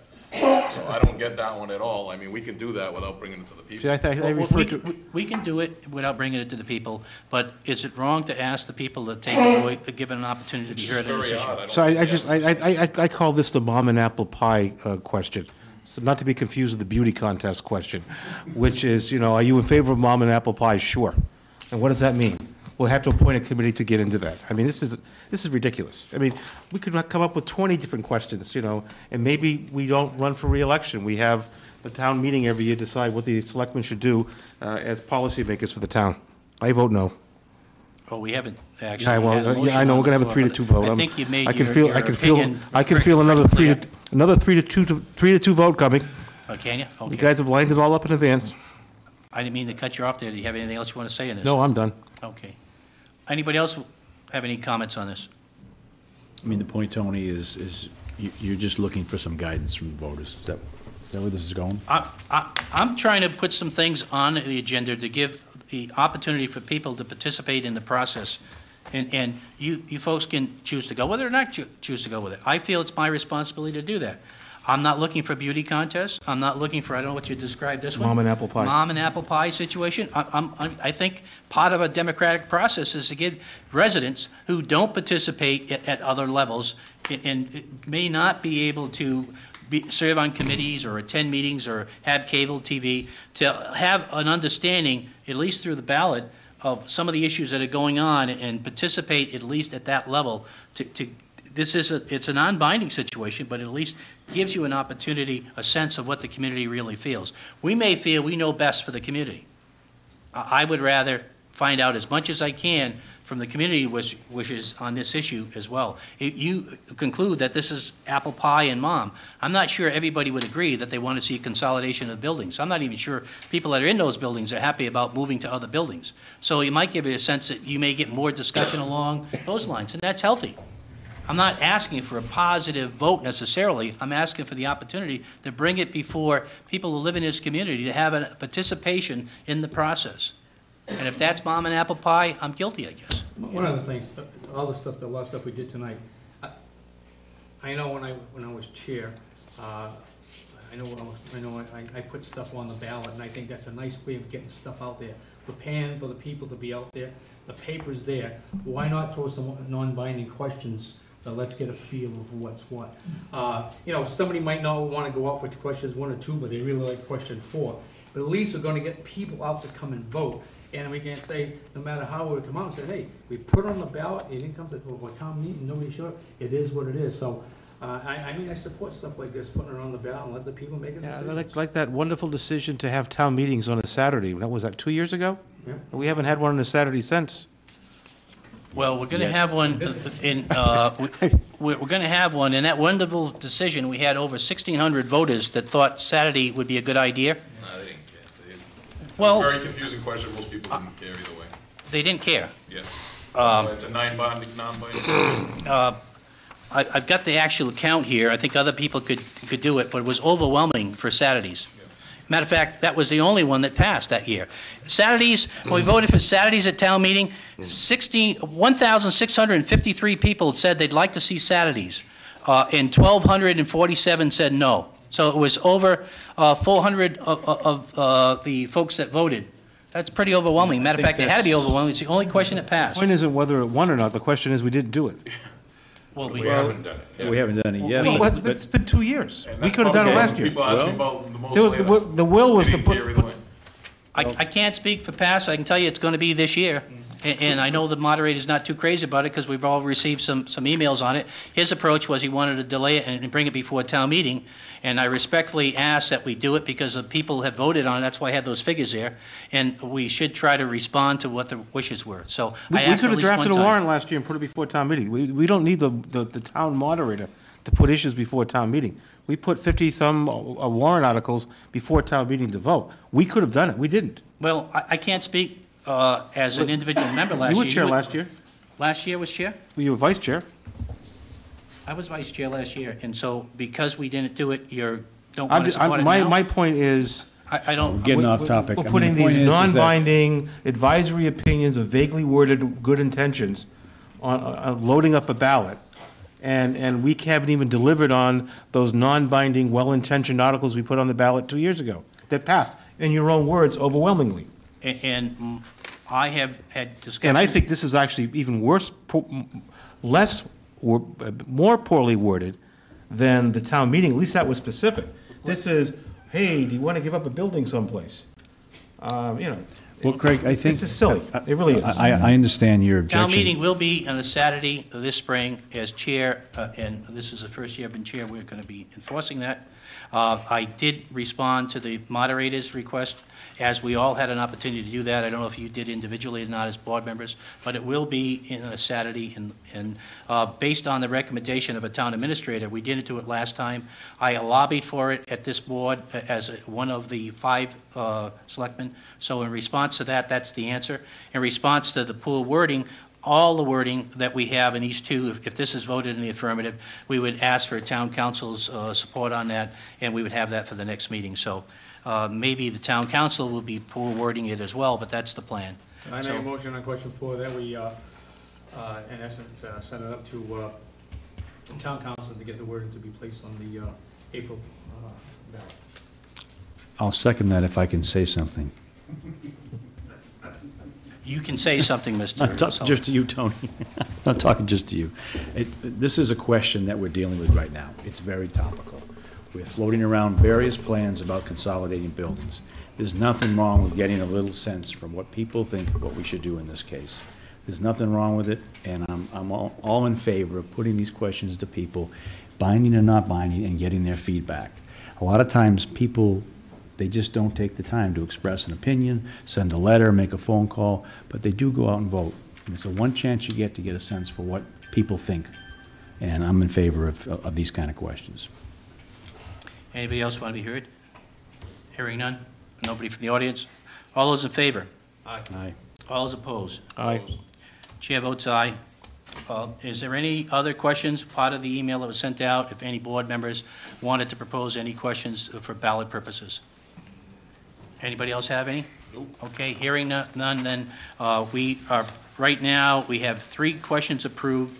We're getting a wording from the town council on the other 2, so potentially there could be 5 going before the ballot. We'll finalize that in the next meeting or 2, and I say the next meeting or 2 because the one that's in question is the dollar amount. It may require a 3rd meeting before March 1st to finalize that, but we certainly have a 30-day period to fill in the figures on a dollar for the override piece. Okay, Susan, I apologize. I didn't realize you were here earlier. Jack sent me a note when we were debating this last situation. Susan Spratt from Tippett's Engineer, please come down, and we'll, if it's okay with the board, I'd like to, our engineer has been here for a while, and I'd like to give her an opportunity to... Jim Harnett is out. Jim, also, please, Mr. come Chairman. on down. Jack, why don't May I you... introduce the subject By all matter? means, yes. In my report, I had 2 items. East Beach Road, I reported that I've had several conversations with the town planner, Jim Harnett, who has suggested that after I.W. Harding completes their work by removing and installing the top layer of recycled asphalt borough in the spring, a 2.5-inch top course of blacktop be added to East Beach Road. This will eliminate the need to regrade the road periodically and also eliminate any dust issues during the summer months. And under Beach Ave update, George Mello also suggested that this work be made part of the Beach Ave paving project, that is, that the East Beach paving be part of that and billed separately to reduce the overall cost. And I asked you to vote to approve the concept and said that I would follow up with the paperwork to formalize this action. In addition, we're seeking approval of the engineering services authorization on Beach Avenue with Tippett's Engineering Corp. And Sue Spratt is here to discussed that. You have that as a part of your package, part of my report, and the signatory copy is in the hands of the chair, I believe. So it's pretty much to go out to bid with the two projects. You have both of them or just the paving aspect? What do we have, Jack? I'm still looking for it. But you have the engineering services agreement. Oh, it's in Jack's report. My report. It's in Jack's report here. Okay, Right. so that's for the bidding services for Beach Ave? Yes. That's just to put it out to bid? Design. Yeah, that's 3,500 to bid, to bid for the paving of the two sections, the 24-foot width and the 27-foot width. And if you agree, Mr. Chairman, if you'd like to see a 2 to 2.5 inch asphalt top on the road, we would have to do an NOI. And Jim's gonna be working with us on that. We're also going tomorrow to see DOT with regard to the Chapter 90 approval. You need the action item is to vote on the Beach Avenue. Beach Avenue And engineering East Right. agreement. Okay. And then the East Beach. second vote to indicate whether you favor piggybacking on that agreement. When we pave we pave Beach Ave to also do a top coat on East Beach Road. Okay, so why don't I move the first one? I move the engineering study for Beach Avenue. Have a motion, have a second? Any questions? Hearing none, all those in favor? I'm sorry. No, they're gonna present the plan, correct? We're Yeah, not that's right. authorizing pavement of Beach Ave yet, they're gonna give us a plan of what. They're gonna Yeah, I just wanna do the verify. design, and they're gonna be the engineers on the job. Yep, got you. Thank you. But certainly with the intention of paving. That's why Correct. we're, For I don't want to Beach spend Avenue. this money if we're not interested. No, for Beach That's- Avenue, yes, we will know more tomorrow once Right. we meet with the state, because they have Yeah. some questions regarding the Chapter 90 project Right. request. And Jim's aware of the questions, they've been going back and forth in emails, and the state just wants to sit down and go over everything. Okay, motion and second. Any other comments? Hearing none, all those in favor? Chair votes aye. It's unanimous. Next piece is East Beach Road. Do you want to pave the Well, the highway recycled department, the asphalt highway surface? department's been requesting that for some time, and I think Tibbetts were recommending that might I be think practical. that's what happened on the last meeting that Chris and George were here. Yeah, and I think the planning board suggested that as well, right?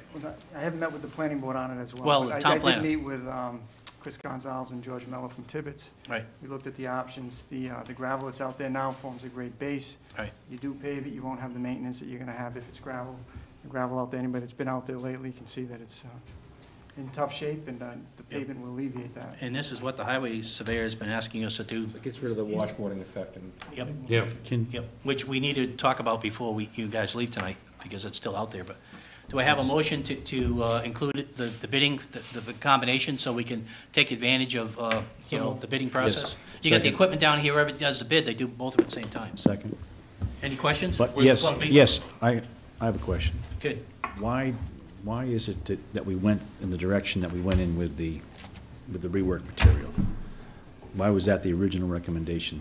Well, you missed that meeting, but once you read the minutes, they'll probably get 2 pages of who said what on that one. I read the minutes, I Yeah. wanted to hear. I was not here at that meeting, and Yeah, it's that's pretty Chris unfair. White and George Mello that handled that. Why it was used, you have to, ask Chris, because he's the one that handled the selection of that material.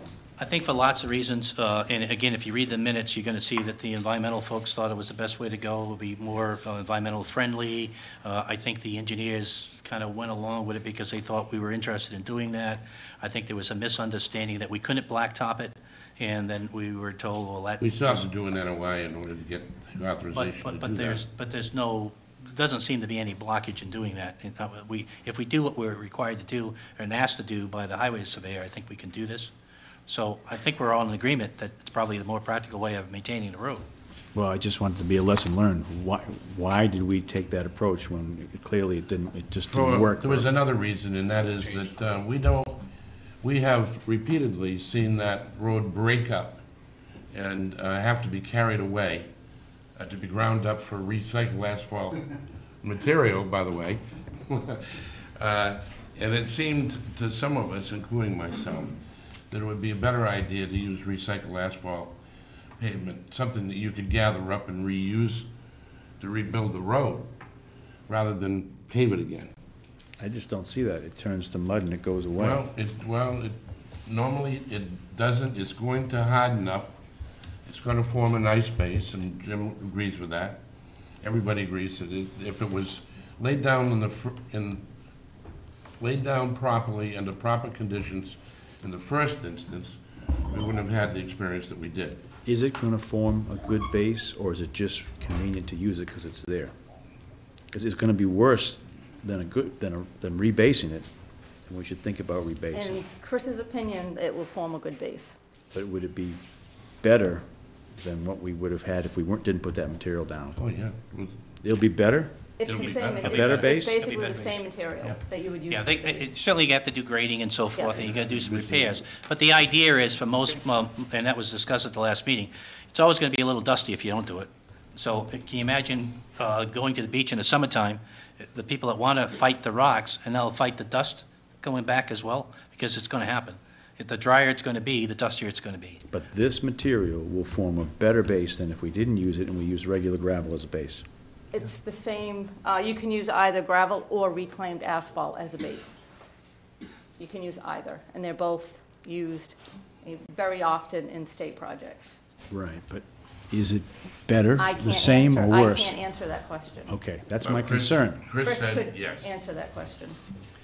Well, the horses left the barn because we went out Yeah, to it's bid, there. and we have a contractor and an engineer, and we, as a board, voted to go with the way that the contractor and the engineer recommended. In hindsight, it doesn't seem to be doing the job. So at this point, what can we do correctively at the least cost to have a decent road? And the recommendation is from the engineers, who were paying for their expertise, telling us, why don't you put an inch and a half to 2 inches on top of it after you lay it out properly and grade it? So that's, I just don't want to throw good money after bad if we find out this is not only a bad road, but a bad base. And I see somebody who might be able to answer that question milling around the mic here. Yeah, so- I think, again, I'm going to call it pretty soon here, and I'm going to recognize the people before I do that. But, Michael, the last meeting, we've gone into details. Every step of the way, Tibbetts are out there. They have to do lab tests on the material. It's built to spec. We had the person who did the contract in here. If there's material, then shame on Tibbetts, and I don't think that's the case. The material has been by spec. They've checked it. They'll check it again in the spring when we do the final pieces to it. All we're talking about here this evening is a different issue. We're talking about, in addition to that, is the town interested in putting a code on, which in the recommendation of the town planner and the recommendation of the engineering group, is it probably would solve the problem that we've experienced. Now, had they constructed this in the summertime, maybe there were different issues, but at the end of the day, even in the summer, the following summer, we would still have somewhat of a dust problem and maintenance of it. So this probably is a better, according to Tibbetts last time, a better way of dealing with this, and Jack feels that, and he's recommending it now, that it's probably a better way of solving this. But I want to recommend a couple of people. It's 9 o'clock beyond now, so I'd like to limit it, but I want to give some people I think that have a pretty good background that would like to be heard on this. We've got one retired engineer and one active one. Just a quick question, that road is going to be slightly raised with all of this increase. Yeah, Is there any protection for the road from the wave action? Is there any type of, Undermine? pardon? You mean undermining it? Yes. Jack, you want to take a stab at it? Only the rock that Chris put in there the other, a few weeks ago, to prevent the wave action that's coming in from there. But let's not say a whole lot about putting those rocks down. We were told we could not do a revetment. That's what's needed there. Eventually, it's going to break through. It's going to be open to, the let's going to be back again. That's what Mother Nature wants to do because of that bedrock outcropping that's out just offshore. It's coming in. It'd be nice that if blowing right coastal up zone there. managers came to reality to realize what they need to have there. Well, we hope we're convincing them a little, Wayne, by putting a few rocks in, and maybe later on put a few more in, but, we're stretching it. As Jack says, from their recommendation, we shouldn't have any there. If the boulders were good size enough and staggered, it would break up some of the wave action. And the engineers recommended a revetment, you recall that, Wayne, and the environmental agencies refused to permit it. Yes, sir. Sean Leach, I was on the committee taking the place of Bob Carroll for one meeting anyway, and what I saw was there's a couple of things I had problems with East Beach Road. One is engineers took no recommendations from the committee. Second one was, the road should have been moved. Should be moved to where where it's being traveled now. Not done. Third thing is, raise the road even higher than it is. Bad idea, gets more wave action, gets easily undermined. If it was lower, stuff would wash on top of the road, you could push it off. Very simple process. Third thing, that material is not suitable for a base. That material is very uniform. Anybody who works at any specs, and you look at any specs that go off to bid for other towns, do not recommend uniform bases because it moves. Right now it's got fabric underneath it and berms on each side. Water just sits there. Water's going to continue to sit there. That pavement's going to break up every time there's a frost. 2.5 inches of pavement is not nearly enough to hold the traffic. And I think the amount of traffic that goes over that road has been underestimated from the get-go on this thing. I go over there four times a day. I go over that road, and I've replaced 2 sets of lower and upper ball joints on my truck. Not because I'm driving 60 miles an hour, but because the road's a mess. To me, the road needs to be moved, lowered, and put a stable base on there and paved. What we're doing now is, as Mr. Sullivan had pointed out, throwing good money after bad. Well, that was a quote when Mr. Sullivan wasn't here that we used quite a bit at the last 2 meetings, or last meeting, I guess, the one that you weren't here. And I think we also said, you know, it's time to cut your losses and move on here. And we were suggesting maybe we should take other action. The vote of this board was to continue and to pay the contractor, because the contractor did what we went out to specs to do. The recommendation of Tibbetts was to follow that lead. Tibbetts has since come back and said one of the reasons they did not recommend an asphalt coating on the top was the fact that they thought that they were trying to economize as much as they could. And there are some funds, Jack, I believe, in the account, in the FEMA account, to cover that portion of it. They authorized $325,000 for the project. We spent on this phase of the project $98,000. So we do have some opportunity. I would agree with the previous speaker, both speakers, and you, Michael, in terms of how did we get here? Why couldn't we change this? We had some heated discussion at 2 meetings now on this topic. But I think this evening, what we're trying to do is we have a motion on the floor to put at least a cover. Now, we may get a storm in the next month that, you know, this is all ridiculous because we don't have the road anymore. But that's happened in the past and probably happen in the future. The short-term solution by the environmental groups against the recommendation of the highway surveyor was to go with this construction. And that was a recommendation of Jack, and it was a recommendation of Tibbetts Engineering. That's what we followed. And when we found the problems, and we need to talk about those problems after this vote, it hasn't, to date, it hasn't provided the road that we thought we were paying for at all. Mr. Chairman, in deference to Tibbetts Engineering, George Block sent me an email in response to the email that Sean sent some time ago, and disagrees. He maintains that, first of all, the fabric that Sean referred to is permeable, and the base is a good base. And so I will find that email in my thousands of emails and share that with the board. This will be a debate that won't be solved this evening, but what we can solve is if we're interested in at least putting a coat on what we have. Exactly. That we've already paid $81,000 for, that we all signed off on it at the last meeting. Here's my issue. Why don't we just get rid of the material that doesn't work in that location and start from scratch and put a regular base down and put it down at a slightly lower elevation where we think it's going to suffer less from wave action? Because as a former conservation agent or committee member, you know that that's an environmentally sensitive area, and we have to go through the process. And we've been limited, we were told before, to the design that Tibbetts worked under. They were limited. Although Tibbetts recommended a revetment, they recommended other issues. Forget about that, Tony. The point is we got to go for a notice of intent no matter what. Why are we using a base material that people are telling us is not going to work? Because other people are telling us that it does work. It's a debatable issue. All you got to do is look at it and see you can't drive on it when it gets wet. Michael, the meeting that you weren't here, we had this discussion, and I asked to look at any place in the state where it's working successfully. To this date, I still haven't found a place. Then we're in agreement. So I don't want to rehash what we did at the last meeting. We can't give you an actual answer to that, but that's the way that's the best answer I can give you. We can debate this again tonight, but we're going through another page of minutes in this debate that we can't solve tonight. Well, what are we doing? What's the pleasure of the board?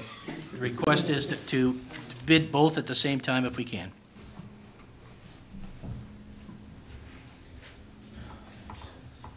Otherwise, we continue with and they come back in the spring. We've withheld $6,300 from the contractor to fix it up in the spring properly.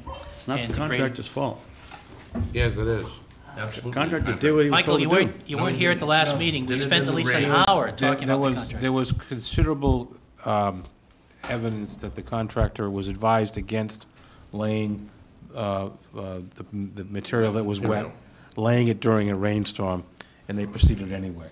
And I think then you can see, we had what has been the pattern this winter of a freeze, a defrost, and a freeze. But the fact that you started with wet material to begin with was, in most folks who were here, was the source of the problem. We all have documentation of the contractor picking up the material on a rainy day, off campus, off site. I think he said it was in Tiverton, he thought. And then he brought it to the site and he worked on it, and the recommendation of Tibbetts was not to apply it in the wet situation, that you would not have the results that you wanted to. So there's a lot of documentation. Our job tonight is to say, can we at least, what we have now for the commitment for the town, we have an option to blacktop it. If we choose not to do that, we can do that. But we're going to have additional problems if we don't blacktop it based on the recommendation of Tibbetts. Tibbetts are here tonight, our town planner's here tonight, and their recommendation is to go through the process of blacktopping. And by the way, we think we can save some money if we combine the two jobs at the same time. When equipment's down here doing blacktopping on another road, we do this road at the same time. Just as far as the reprocessed gravel that's used on roads all over the state, most of the subdivision roads that are down here in town use reprocessed gravel. There's certain specs it has to meet as far as Mass Highway is concerned. It's tested by Tibbetts, so I'm assuming this stuff met the specs. Yeah. It's gonna be retested again before the pavement goes down, I'm assuming. The board has all that. Yeah. And if it doesn't meet the specs, it's the contractor's responsibility, he's gonna have to take it out and replace it. But, this stuff is used by Mass Highway, it's used by cities, it's used by Right. towns. The only exception, as a town planner, I don't think you can suggest it's being used on, in a beach area. That's the problem. I've used it, I have a house down there that Right. we did the same thing, we used the filter fabric, we did the reprocessed gravel, it held up for a few years, it got so dusty after that, we couldn't stand it, the neighbors chipped in and paved the road. Yeah, this is a road, as we've heard, the volume of traffic that goes over that road in the summertime with dust, at a beach, it's problematic. I mean, I would move that we go out to bid. I think my reservation is, I agree with Mr. Leach. I think that the road shouldn't be where it is. It needs to be moved. Yep. We're going to be approving another Band-Aid that will, next time we get a major storm, it's going to wash away. And so and yet it is still a major thoroughfare. The traffic is underestimated there. And I think we need to make that as passable as possible until we find a better solution. And I think that this is a step to alleviate a motoring inconvenience. It's not good street and highway maintenance. No matter what we do. It was never recommended by the highway department. No matter what we do for a base, no matter how we fix that road, it's going, it's either gonna go the next storm, the storm after. So you second his motion? Yeah. Okay, I have a motion, I have a second on the floor. Hearing no other questions, all those in favor of the motion? Aye. Anybody opposed? Opposed. Chair votes aye, it's 4-1, it passes. Thank you. My question before you leave, Susan, is that right now, we have a road that's impassable. We actually built the road on the side of it, and we have detour traffic going around it. The question that the highway department had is that at least with maybe doing some temporary application with a grader and some sand, maybe we can at least make it a bit more passable for larger trucks, deliveries, that kind of situation. Jack, board members, Susan, what do you feel about that? That's, the highway surveyor's not here. That was his recommendation. I talked with Chris today, and Chris told me that he had blocked the road today. Now, I said, well, I thought you detoured the road earlier. You put detour down there. He did, but he still left the road open. So some people are choosing to go straight ahead instead of taking the detour. Right. which is why they're breaking, you know, things going over that road. Now he's blocked it completely, so they can't go straight ahead. They have to take the detour. But we have a detour road. Are we comfortable just using the There detour road? is a section on either end Yep. where there is some difficult stretch of road. Yep. Not, and the question is whether we put stone or some other material on top of what's there now. Is that going to cause some problem with regard to the contractor later on? You know, we need to look at that. So that's why we pay an engineer, Susan. We need your help. And before we don't want to violate the contract, but we feel the contract's hasn't been performed, and, you know, they haven't met their area. And if we're going to use time, labor, and materials, we're not interested in taking town funds to do that. Now, maybe we can use FEMA funds, maybe there are other options. Maybe Tibbetts wants to make a donation, that'll be accepted as well, whatever you think is appropriate, but we need some help, and we need it ASAP. Okay, I'll have to check with George Mello, because he's handling the contract with IW Harding, and he couldn't make it tonight for personal reasons. So I'll talk to him tomorrow morning and have him get back to Jack as soon as possible with what his recommendation is regarding the contract. Is the board comfortable that if we've got some agreement that we, until, you know, what happens is, right now, we've got the detour, and maybe we have to go for the winter with the detour, but it's, I guess the question is, do we put down some material on those two sections of road, at the beginning and at the end of the road, you know, where they get onto the detour and access off of the detour, right. to make it more passable in those two sections? You mean to mix with the good base that we're gonna have?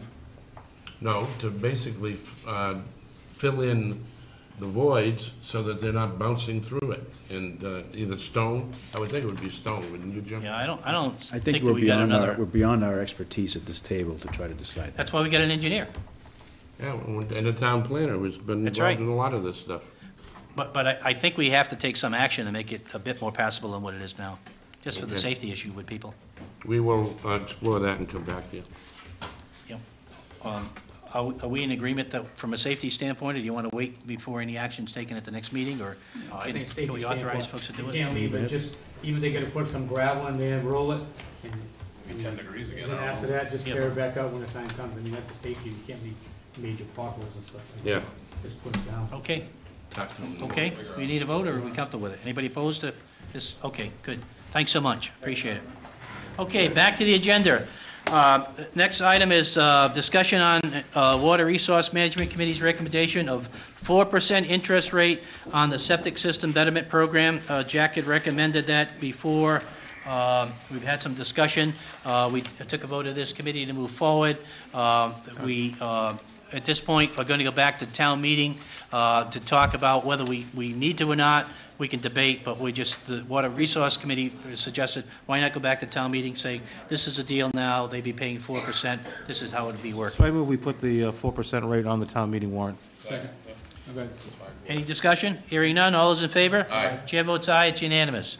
Okay, next is the appointments. The first one, we had another request from the subcommittee organized by the Finance Committee. They were looking for 2 selectmen representatives. We do have Jack and Steve on that committee, and I think you saw the emails that went back and forth, so. Steve Lombard, Jack and Steve Lombard, representing us on that committee. So is there any interest in doing anything beyond that? I told Shauna, I think it was one who emailed me, I think I copied everybody, so everybody can see the response back and forth, but what's the pleasure of the board? Want to pass on it, or you want to discuss it? What's the BAG again? Budget Advisory Group, Budget Advisory Group. As I've said in the past, I have no problem serving on the committee if the board wants to make an appointment. Yeah, I'd like to see at least one selectman on it. Anybody else? Michael, you asked a lot of budget questions. You not interested? We got 2 representatives that go to that committee. We're gonna, Yeah, but if one's we not want to available. give them direction, we can give them direction. I mean, Well, I'll at least move Craig so we get one selectman on. You have a second? Hearing none? Okay, let's move on to the next appointment. Next appointment is to request John Miller, Cable Advisory Board. You have some openings on it. John was here, he probably got tired.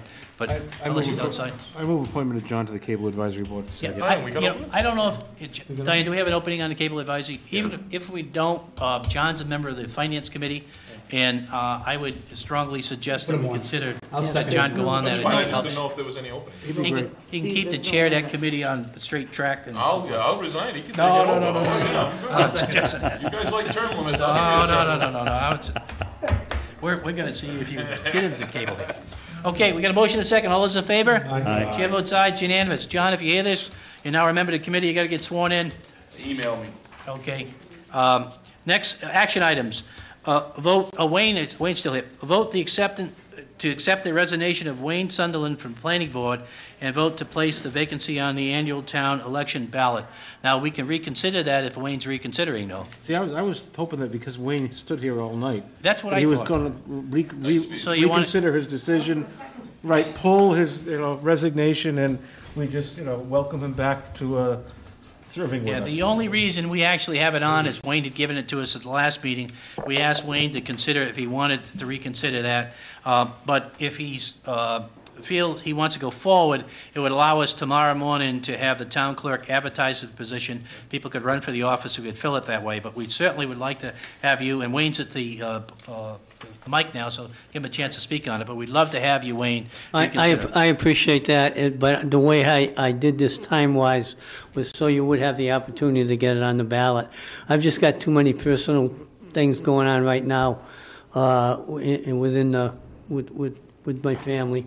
A part of my family, my son, got hurt in an accident at sea, and it's just getting too much, too much pressure, et cetera. So my blood pressure is going up and my age is going up, so. Motion Thank to you, accept but with thank you anyway. Thank you, Wayne, we Thank you, appreciate it.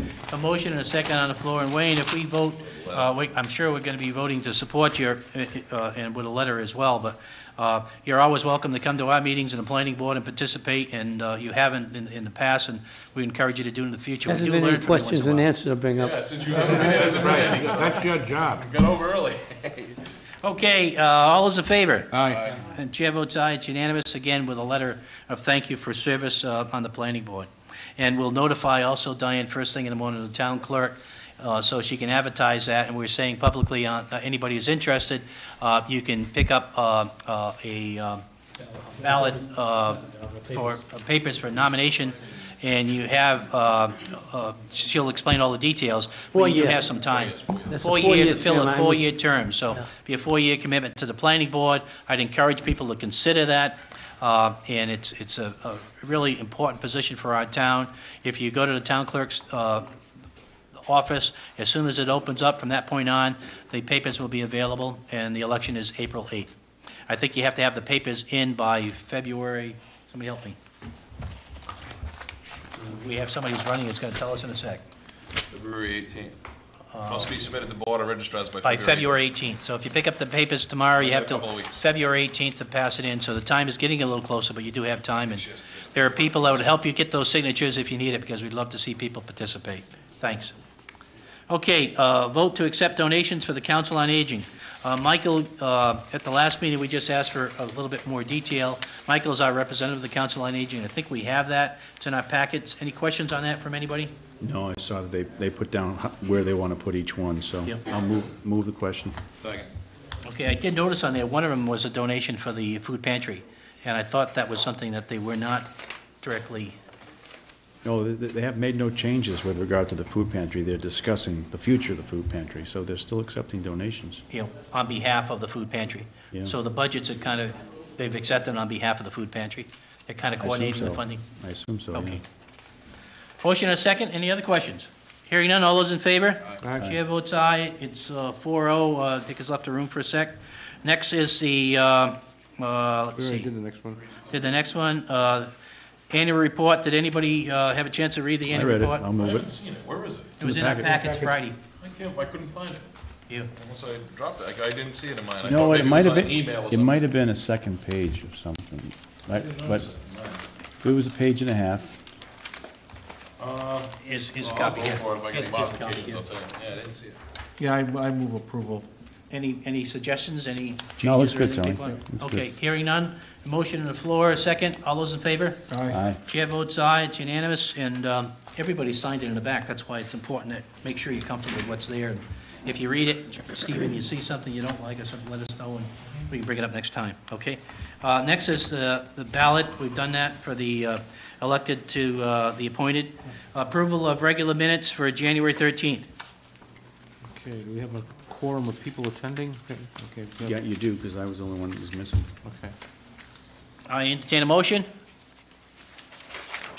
I move approval. Second. Second, any questions? Hearing none, all is in favor? Aye. Chair votes aye, it's unanimous. Question and answers, we have anything? Tony, one abstention for One three one absence. extension, so it's 3-0, it's not unanimous, and we have one outside of the room right now. Okay, and one absent, so the one abstained. Any question and answers outside there? No, I guess we were told that we didn't have any. No? Nothing today, Quentin? All right, thanks. Nothing, okay, no question and answers. Town administrators report. He's not Oh, hey, where's the town administrator? Where are they? You need him. By the way, I went through his report. He's covered all but one item. Okay, let's skip his and we'll go back to it. Correspondence. Oh, that's another long item. Yep, somebody got one handy? The correspondence, I don't see it someplace. There you go. You have it? Yeah.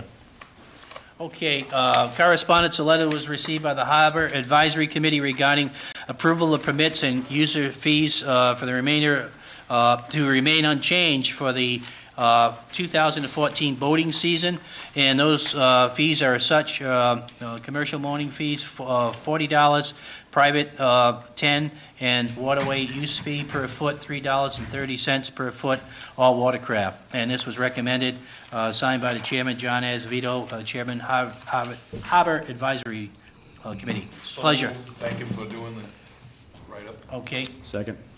Motion made and second. Any questions? Hearing none. All those in favor? Aye. Chair votes aye. It's 4-0. You can still out of the room at this point. Next, we're talking about, Jack, you're back in. We skipped over your town administrator's report. I only have one more item that you Yep. haven't already dealt with, and that Yep, is a Drift Road stormwater update. yep. I sent out 9 certified triple R letters to abutters identified as good possible locations for systems. Excuse me, I got some gum in my mouth. 5 property owners responded, and 3 have indicated a willingness and an interest in speaking to the engineer, Mike Clark, about possible use of their property. To date, 3 have began to arrange for meeting with him, and I've attached the emails. That's all I have. That's just informational, correct? Yeah, That's correct. just to give you an update, it's an ongoing deal, looking at stormwater runoff options along the way. Okay, and everything else that Jack had on there, and he certainly had a detailed report. We've covered most of it during the regular meeting. Okay, any upcoming agenda items, discussions that people would like to see on there? Obviously, we've got to address the 2 budget issues that are coming up for the ballot, and also the wording for the town council on ballot areas. Other business before the board? Well, I just got an announcement from the Cultural Council that they are pleased to announce that Carol Vidal has been selected to be one of 2 people that is receiving the Cultural Council Leadership Circle Award at the State House, and she'll be receiving that award on Tuesday, February 11th. And she's one of 2, as I said, from 329 local cultural councils for the Commonwealth. But we're going to have an open house and reception for her on Saturday, February 8th. It's going to be from 10 to 12 at the Westport Public Library. Again, it's Saturday, February 8th, time. 10 to 12. And she has served as, she's done everything for the Cultural Council. She's been chair, secretary, and treasurer over her 10-year period of service. So you want to put that kind of in the form of a letter from the board thanking her, Probably, yeah. recognizing her? And we may. Citation? Citation, probably at our meeting on the 10th. Diane, could you do that? We'd recognize her formally at our meeting, and And that'll be the night before she gets the formal award. there you go. So let's do that. Certainly well-deserved here. Give her some recognition, and we'll put it on our next one. Tonight? Our next meeting, I believe, is the 10th, isn't it? It is? Okay.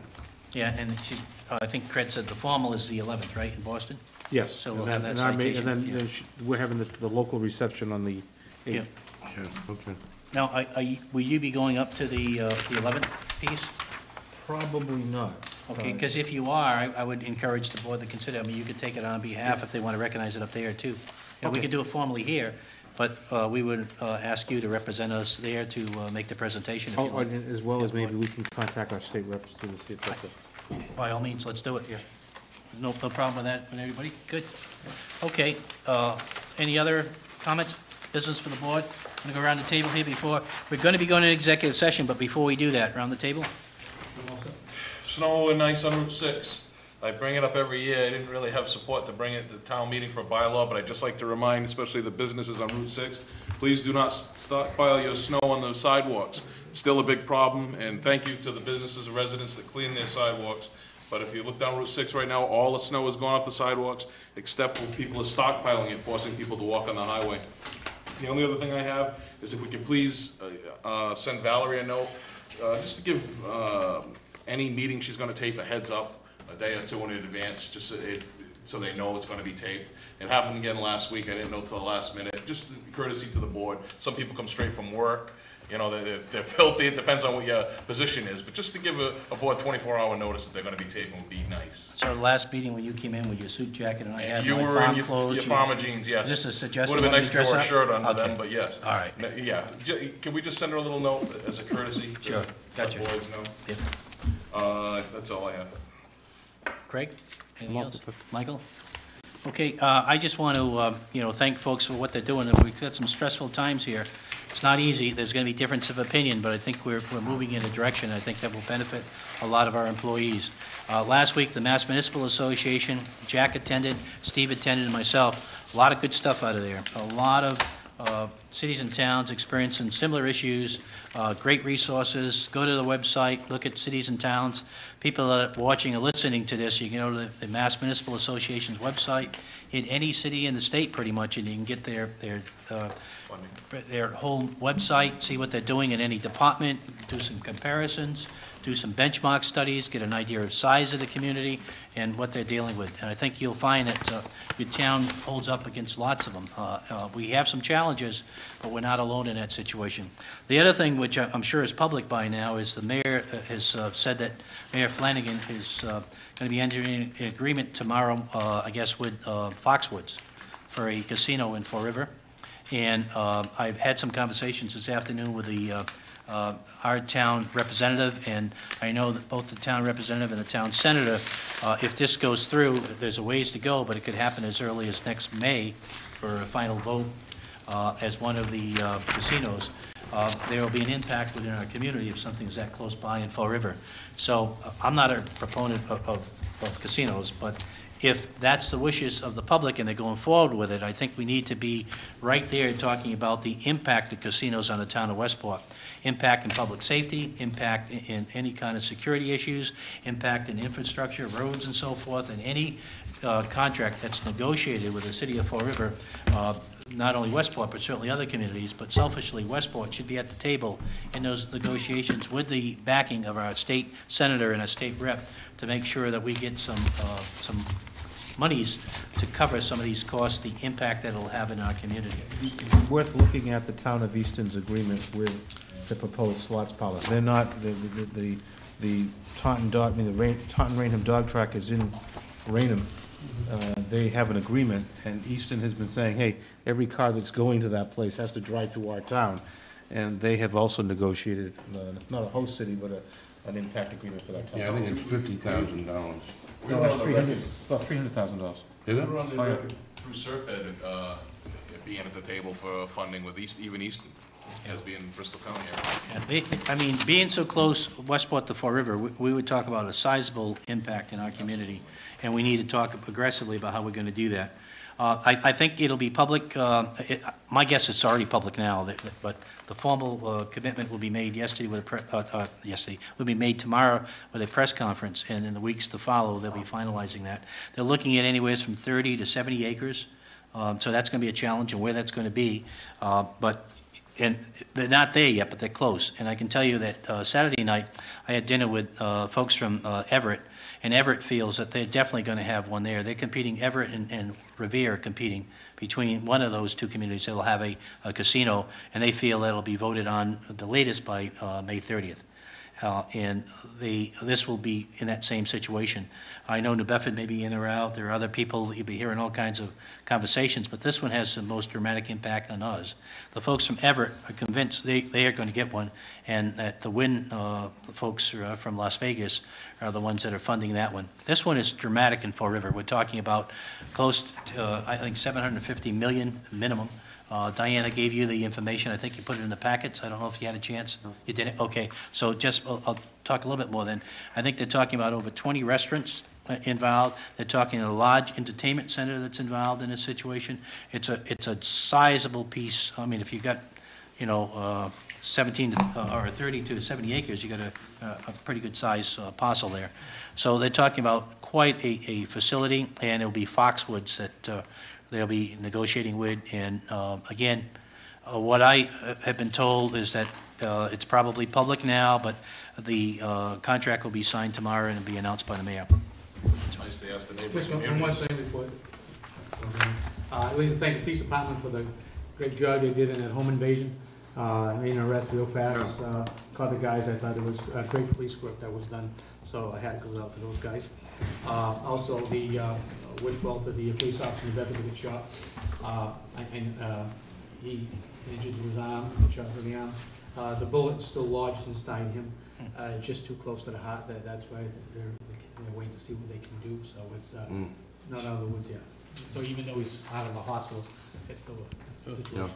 Tony, that should be a ballot question. Charlottetown or Westport, no, not the policeman. The Charlottetown or Westport support the casino. I mean, if you want a question that we need input on, that should be. I mean, Good question. we're gonna be arguing that. Well, we haven't closed the meeting. Do you want to talk about It has one more to be ballot formed, question? but I think it should be on there. I think it's a great question. Then, Jack, wait, first of all, Form it for I don't next want to meeting. jump the gun. At this hour, are we comfortable with, I'm very comfortable with, if we get a vote, we can ask Jack to research it so we can have some wording at the next meeting. Yeah, I mean, other Maybe towns then are done. we ask the town administrator to research as appropriate Yep. a ballot question that Yep. could relate to. Running casino. Yep. Second. Second. Any questions? Hearing none, all those in favor? Aye. Chair votes aye as well. You got It's a unanimous. unanimous on that Yep. ballot question. There you go. It's not many ballot questions we have unanimous support on. I hope that means that we're not necessarily in favor of the casino, but we're just putting it on the ballot. Yeah. No. I'm not in favor. I know I the voted, senators against it. I want it to be very clear, Steve, that I'm voting to put it on the ballot. I don't support the casino. No, we If need it's to, there. Tony, just like every other question you put on there, we need to know what the townspeople want. Now you're talking. Now If you're Jim talking. Coyne gets a lot of people together, that's gonna It's pass. 9:30, So- now you're talking. We need to know what the voters want, now you're There talking. you go. Now you, okay. You're gonna speak for him. Touch that one. All right. We want to be heard on this. I, Craig Duchin, we will go. Second, Stephen Willett. Question first, please. Yes. Have we looked into if we need to have an executive to approve the executive every time, if we can do that in open to just approve the minutes? Remember we talked about that? You have to do them in So we still have to go in even though it's just simply going into a. Yeah, there are actually two reasons. I'm asking that we go into executive session. Yeah, I not know only this to approve was the too. minutes, I- and there's another as well. So, does anybody want to make the motion? But if He you did, want, Craig did. yeah, he did. Steve seconded. Motion stated. Okay, a motion was stated by Craig. Yeah. So, no, we're going to be closing after this. I'm Mike Sullivan. Craig. I, Craig Duchin. I, Anton Vieira, Coming in open. we're closing, open session, we're going to executive session to approval of minutes, and also under chapter 30A, section 21, to vote on an IOD